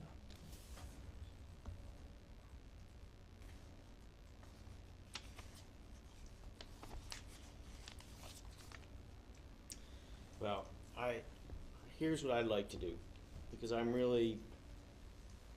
don't wanna create a problem. I don't wanna also we've been down this path before and we got out of it, so I'm a little reluctant to go back into it, of receiving reports. So, here's what I'd like to ask, that we put either as the background in this agenda item that the trustees have received, and then list the reports we've received, all of them. And then we will get a legal, either we'll check the legal clarifications that we've got, because we have a series from Shidley Wrighton that were done 4 or 5 years ago. We'll dig them up to see whether they clarify it, and if not, we'll get clarity so that we won't have this discussion again, so that we have the direction. Are you okay with that, Trustee McAllister? Well, I think if we're going to do that, I would rather simplify the process, tell you the truth, and just eliminate 8 if it's an issue. And then just go with 1 to 7 and then pass the budget tonight. Okay. All right, thank you. So,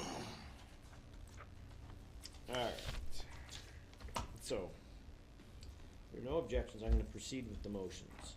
Now, is there any problem with passing them all at once? I was gonna ask you to do that. Yes, I would too. I don't see a problem.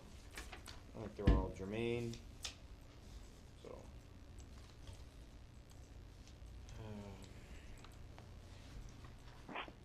Through you, Chair? Yep, go ahead, Trustee Swan. One last question. When we talk about projected enrollments and potential funding for our schools, is there any way to make our budget process approval closer to the start of the school year calendar instead of in June with the projected enrollment calculation, so we can be more accurate? That'd be a great way to run it. However, the ministry needs 2 months to go through it, and so they have a requirement that the budgets are all passed by June 30th. And if we don't, there are financial penalties that they levy against us if we don't pass the budget by the end of June. Isn't that ironic? Thank you. Yeah, it is somewhat. I guess I have to read them, eh? All right. No? You take them as read? Technically, you should, that's fine. They're all here. Can we make a motion? Yep. I would move that the recommended actions 1 to 7 in this report be approved. Okay, seconded by Trustee McDonald. Excellent.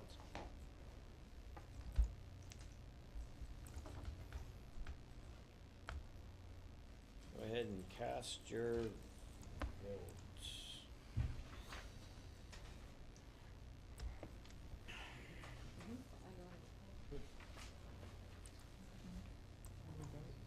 Trustee Swan?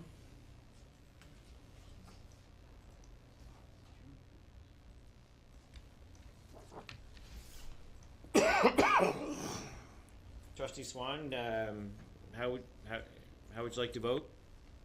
In favor. All right, thank you. All right, that passes unanimously. Thanks, everyone. And I appreciate the time taken. I know that this was a long process. I'm excited by what we've done and the direction that we're going, and I appreciate the patience that you had, David and Rick, and actually your whole team.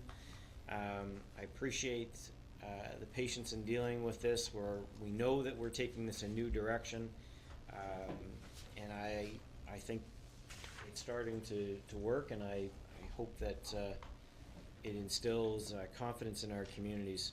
So thank you very, very much for working with us, and we'll continue to work, obviously, under new leadership going forward. Thank you for those kind remarks. And Rick, they were meant for you as you go through. 24 years as an SOB, and you were that all the way through. Superintendent of business.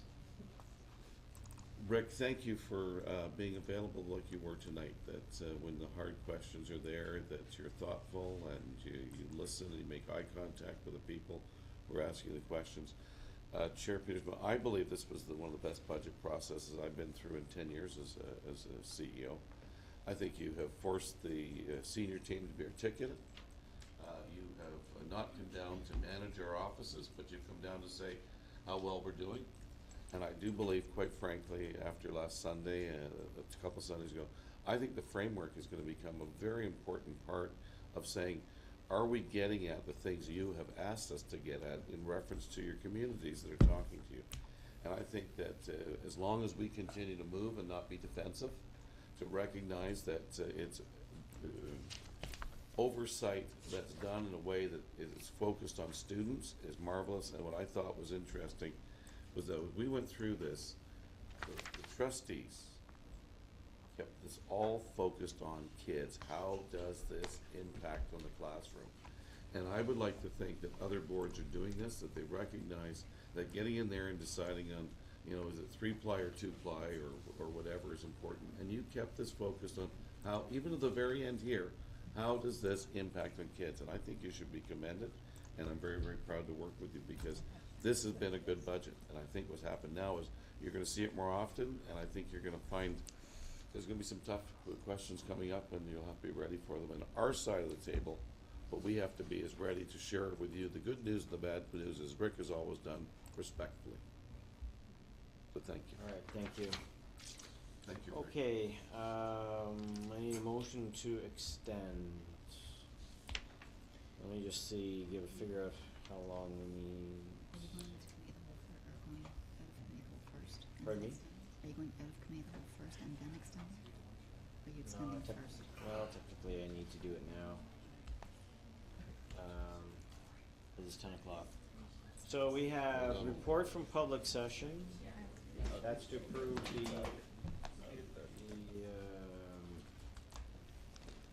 character trait additions. The report from public session tonight, which will include the motion from Peaceful. Policy 303. and policy 303. Charlotte, do you have much to update us on? Very briefly. Okay. 5 minutes. SEAC. Trustee McPherson. Very briefly. Standing item, Trustee McDonald. I have nothing, but I wasn't at the ATM. Yeah, we probably have a little bit there. Student trustee, you have a report tonight? No, yes, or yep. Okay. Alright, so we're probably gonna need 30 minutes, I would think. So motion to extend to 10:30. Trustee McMillan, seconded by Trustee Buckland. 11 o'clock's fine. No. 10:30. Oh, right. Okay. Go ahead and vote. Once we get out of committee of the whole, I'd like to ask that we rearrange the order and let Sydney go first.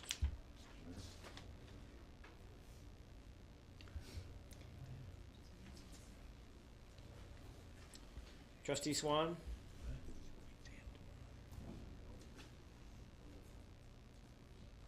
Just do this vote in a second. Okay, all right, thanks everyone. Motion to move back into regular board. Trustee Karkner, Trustee McPherson. I'm getting there. We need speed strokes or something. Well, maybe Hillary could be doing motions in tandem. Is that possible? Like, could she? That's not? That's a shame. Person can run it. You can can them, though, can't you? Can you can them? All right, everybody, Now he's got Trustee it. Garrow's not here. Buckland, are you in favor? Got it. Okay. All right, so let's, student trustee Collards. Floor is yours. Thank you, Chair. So I don't have that much to report for this month because most of my student senators are studying for exams and busy with prom.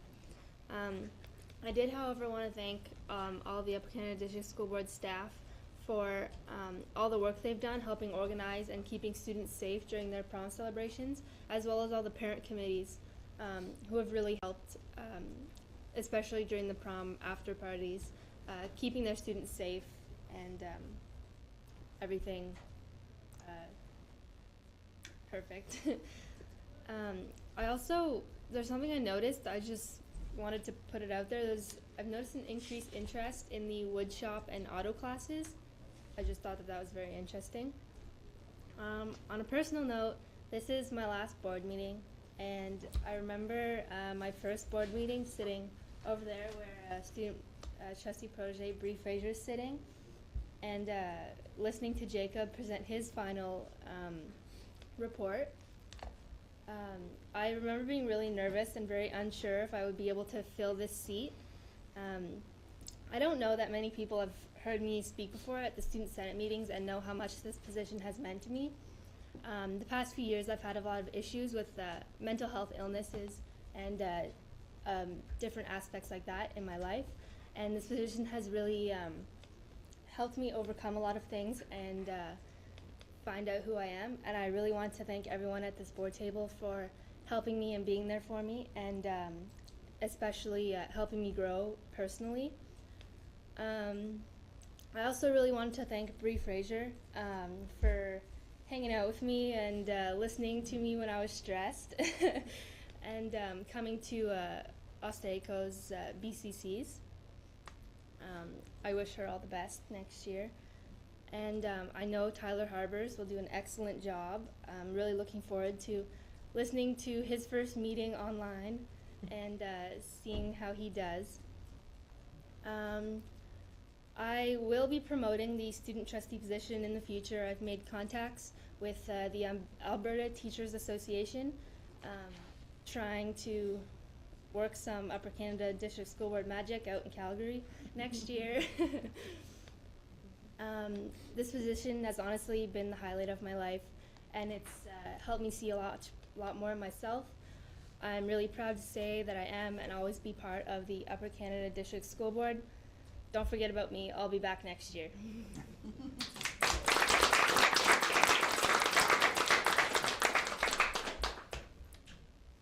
We have a couple things for you, so you have to come up here. We're going to get a picture. We're going to need the director, so somebody can maybe track him down for me.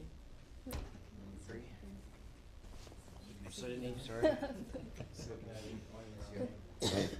you have to open this right now. Right now. Yeah.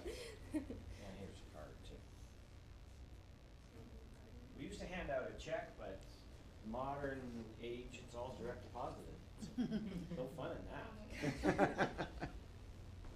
So there's a story here. This is where you're heading to school. That's really good. Thank you. we thought we'd get you decked out with some school spirit right away. Great idea. It'll save you some time. Well done, Lisa, for coordinating this.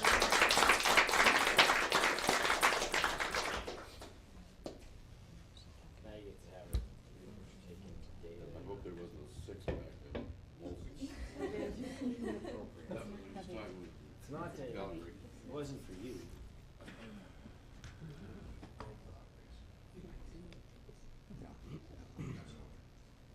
Take two, right? Right. Not six. Thank you. Good, all right, thank you. All right, Bree, would you please come up?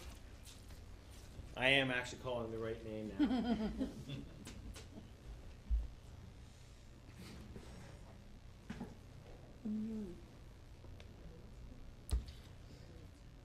Well, thank you too for filling the role and providing leadership. And we have a little something for you, and we need your picture.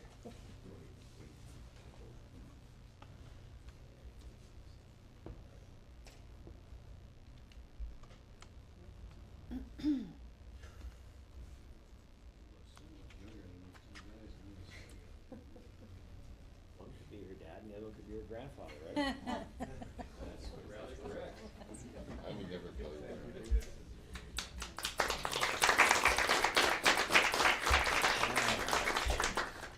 Okay, thanks to Lisa for coordinating this. She did a great job. She had the idea. She was so excited about it. It was a good idea. Okay, back. So, report from Public Session Committee of the Whole, June 5th. Now we have one motion coming forward. And that's that the Upper Canada District School Board add generosity and courage to our character always traits. We have a mover and a seconder, Trustee Karkner, Trustee McCray.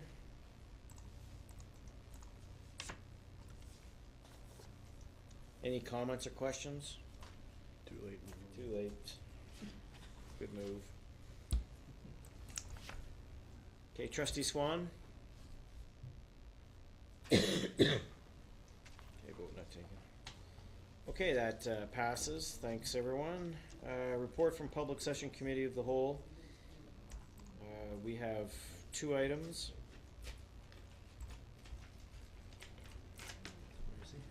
Now, we'll do them all we'll do the board adopt policy 303. Is that the one you want to do first? Sure. I put Okay, it I have a mover. Trustee McDonald, seconded by Trustee Garrow.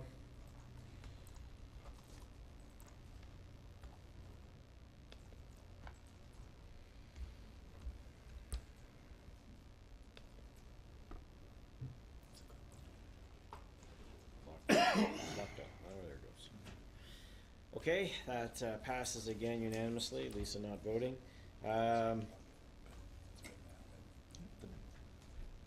Budget, so that's, do I need to do them all separately? Okay, that, motion that the Upper Canada District School Board approve, recommendations 1 through 7 is listed in the report to board.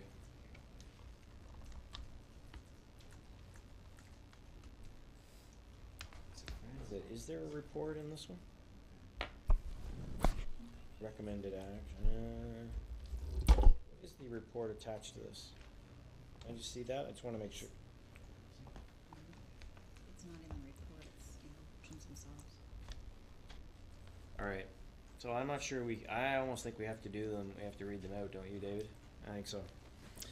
All right, we can't do them as, we'll have to do them as the whole motions because there's no report. Yep. So we can do them together, but I need to read them out.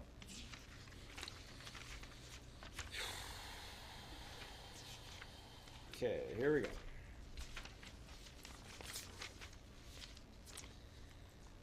Moved by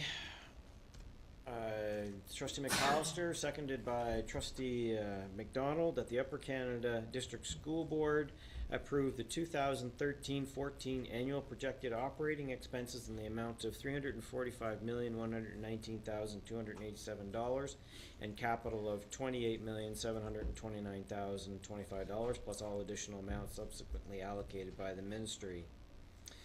As well as the Upper Canada District School Board authorizes all transfers to and from the internally appropriated accumulated surplus as presented in Appendix G, which is going to have to be attached to the agenda item. Appendix G. Okay.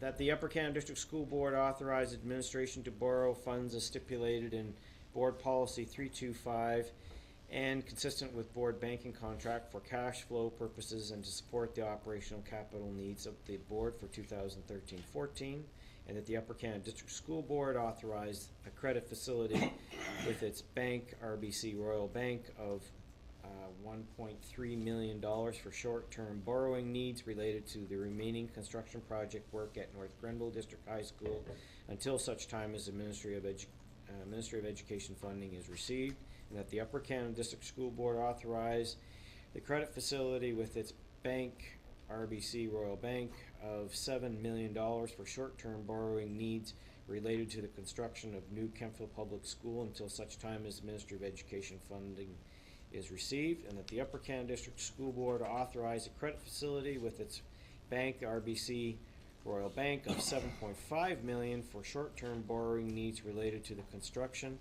of a new consolidated elementary school in Cornwall, East Front Public School, and Gladstone Public School until such time as the Ministry of Education funding is received, and that the Upper Canada District School Board authorize a credit facility with its bank, RBC Royal Bank, in the amount of $19,300,000 for short-term borrowing needs related to full-day kindergarten capital construction until such time as the Ministry of Education funding is received. Cash. This was on the report that was in the agenda. Yeah, but was it in the Committee of the Whole agenda, or is it in? It's in the Committee of the Whole agenda. Yeah, it's going to need to be in this item, okay? Okay, go ahead and vote.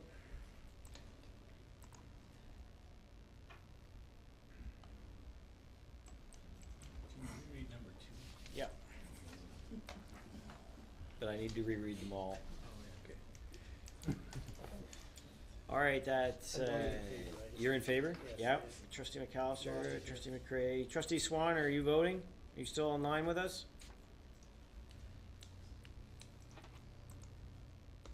Okay, all right. Trustee Swan doesn't vote, but all others vote in favor. Thank you very much. That passes unanimously.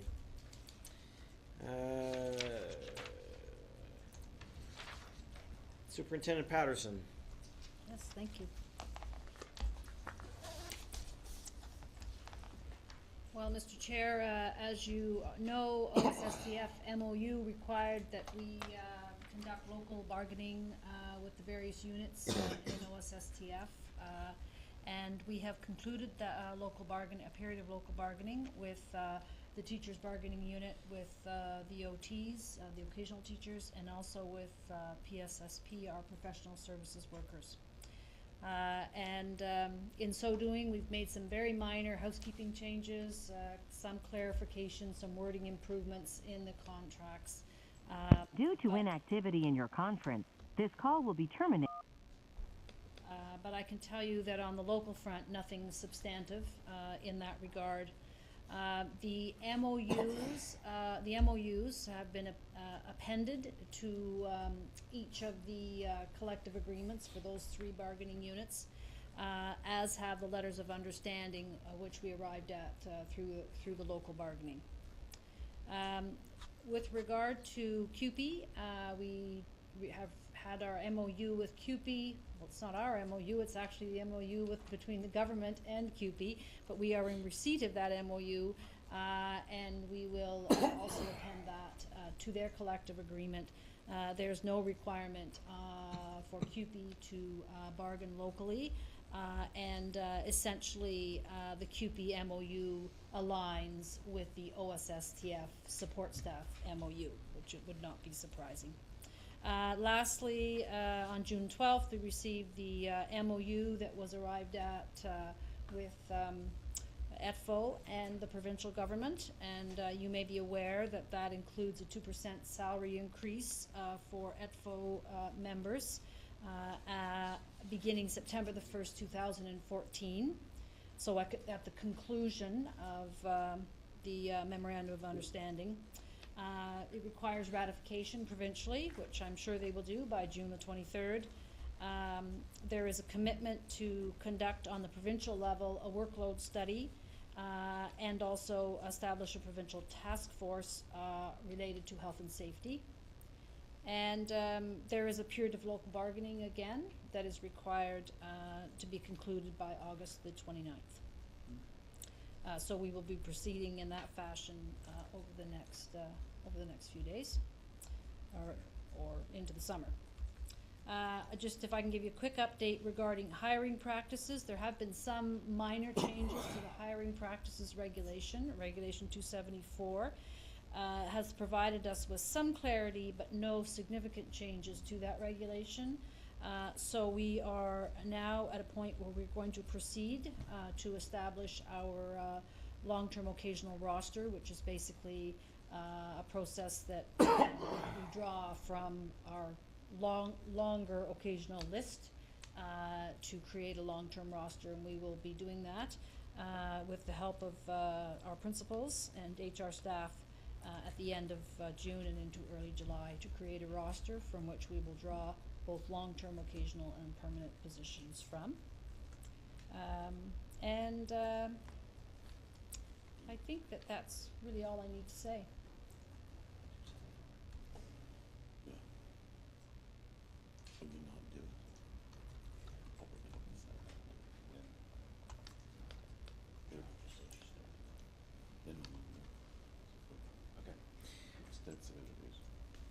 All right, so can you talk a little bit about what that process will look like to establish the rosters?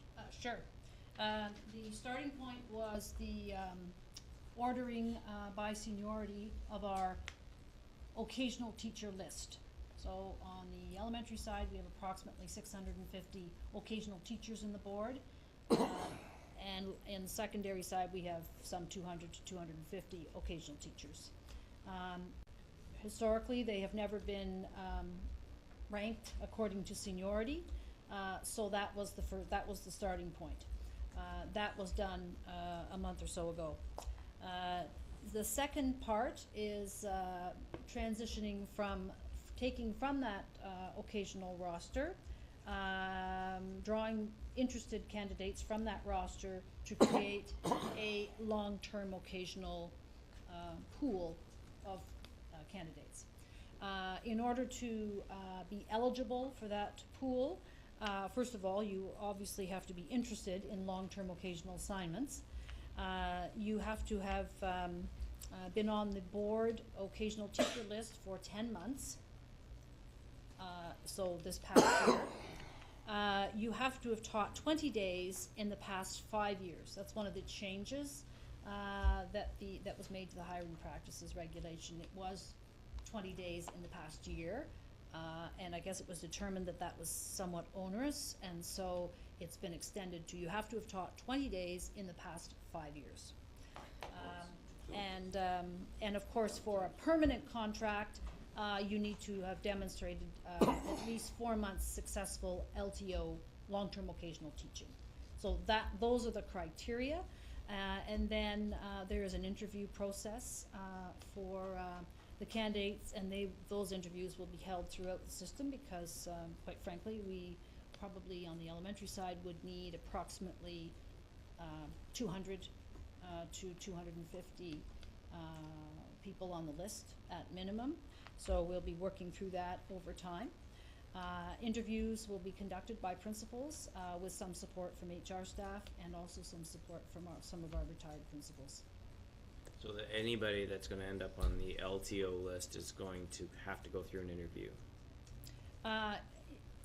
The only exception would be if candidates who have successfully completed long-term occasional positions and are recommended by their principal we feel that we are, that we can, those folks can bypass the interview process, having demonstrated success in classrooms in our school board.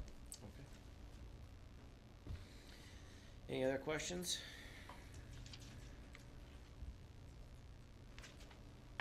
All right, thank you. Welcome. Oh, sorry, trustee Carpenter. And Chair, through you to Superintendent Patterson, is the interview process part of the agreement with the government and the unions? It is part of their hiring practices regulation.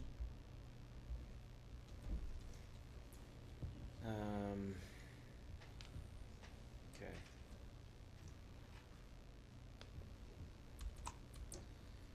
SEAC, trustee McPherson? We'll keep it short and sweet. Met on the 4th of June, office in the board office in Brockville. Our first presentation was from the Dundas County Community Living Association, and they talked about their snozzles in the room and how much it is used by the community, and the fact that it is available to those that want to book the service, and there are some of our students using it. We also received the superintendent's report. Susan shared the communications collaborating with the community report that was sent to the Minister's Advisory Council and Spec Ed. That's attached for your perusal. We also thanked the members of our committee, and Susan presented each one with a small gift. Talked about agenda planning as well. We are presenting a motion to the board. We have over the past several months reviewed the required amendments to the Spec Ed plan. And the motion that we passed was moved by Corey Earl, seconded by Deborah Wood, that SEAC recommends the Upper Canada District School Board approve divisions of the 2013 Special Education Plan. Essentially, that's a housekeeping thing, keeping the plan current with changes and regulations as we go along. It's not a major overhaul or anything like that. And those that care to read the 400-page document, if you click on the blue link, you'll pull it up on your computer. So that's my report. Any comments or questions? Okay, thank you. OPSPA? Approve the Spec Ed plan. All right. Sorry. So moved by trustee McPherson, seconded by trustee Richards, that the Upper Canada District School Board approve revisions to the 2013 Special Education Plan. Any last minute questions, comments? No, too late. No, I didn't see you didn't hit the button. Go ahead and vote.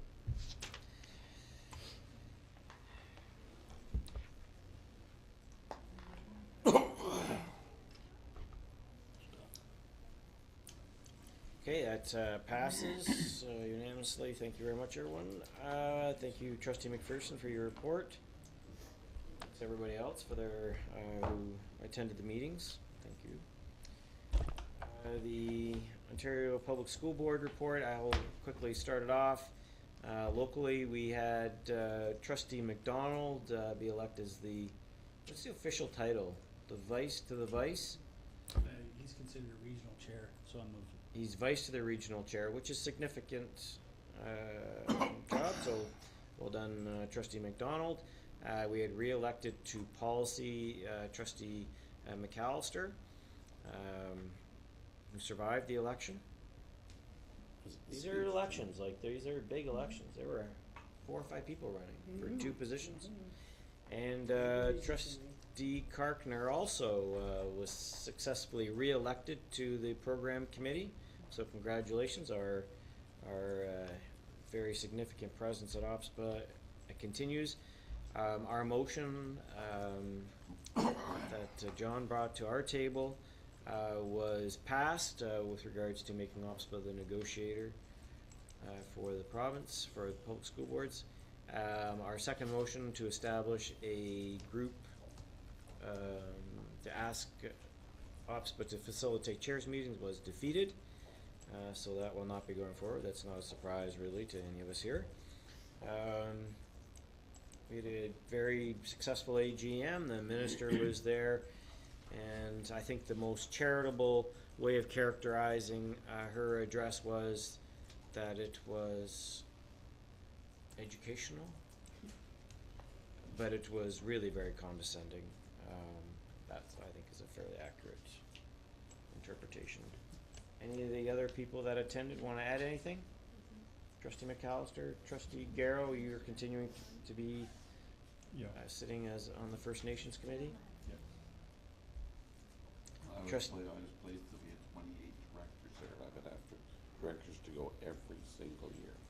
We have some great pictures of by Trustee Buckland. Trustee Buckland, you want to add anything? Yes, I think you mentioned the highlights. But the one interesting thing on our resolution was we had passed the resolution, then the Minister of Education said, "Now look, you must get together as a group and be the negotiating voice, one negotiating voice." And we had already done that. Our next regional meeting will be here. Maybe someone else has the date, but we will be meeting here. Another highlight was the Minister being very impressed with our own student trustee. The Minister did reaffirm that we are a tripartite group. She has the money, we have the management, and the union has its representation. We're waiting to see that. Yeah.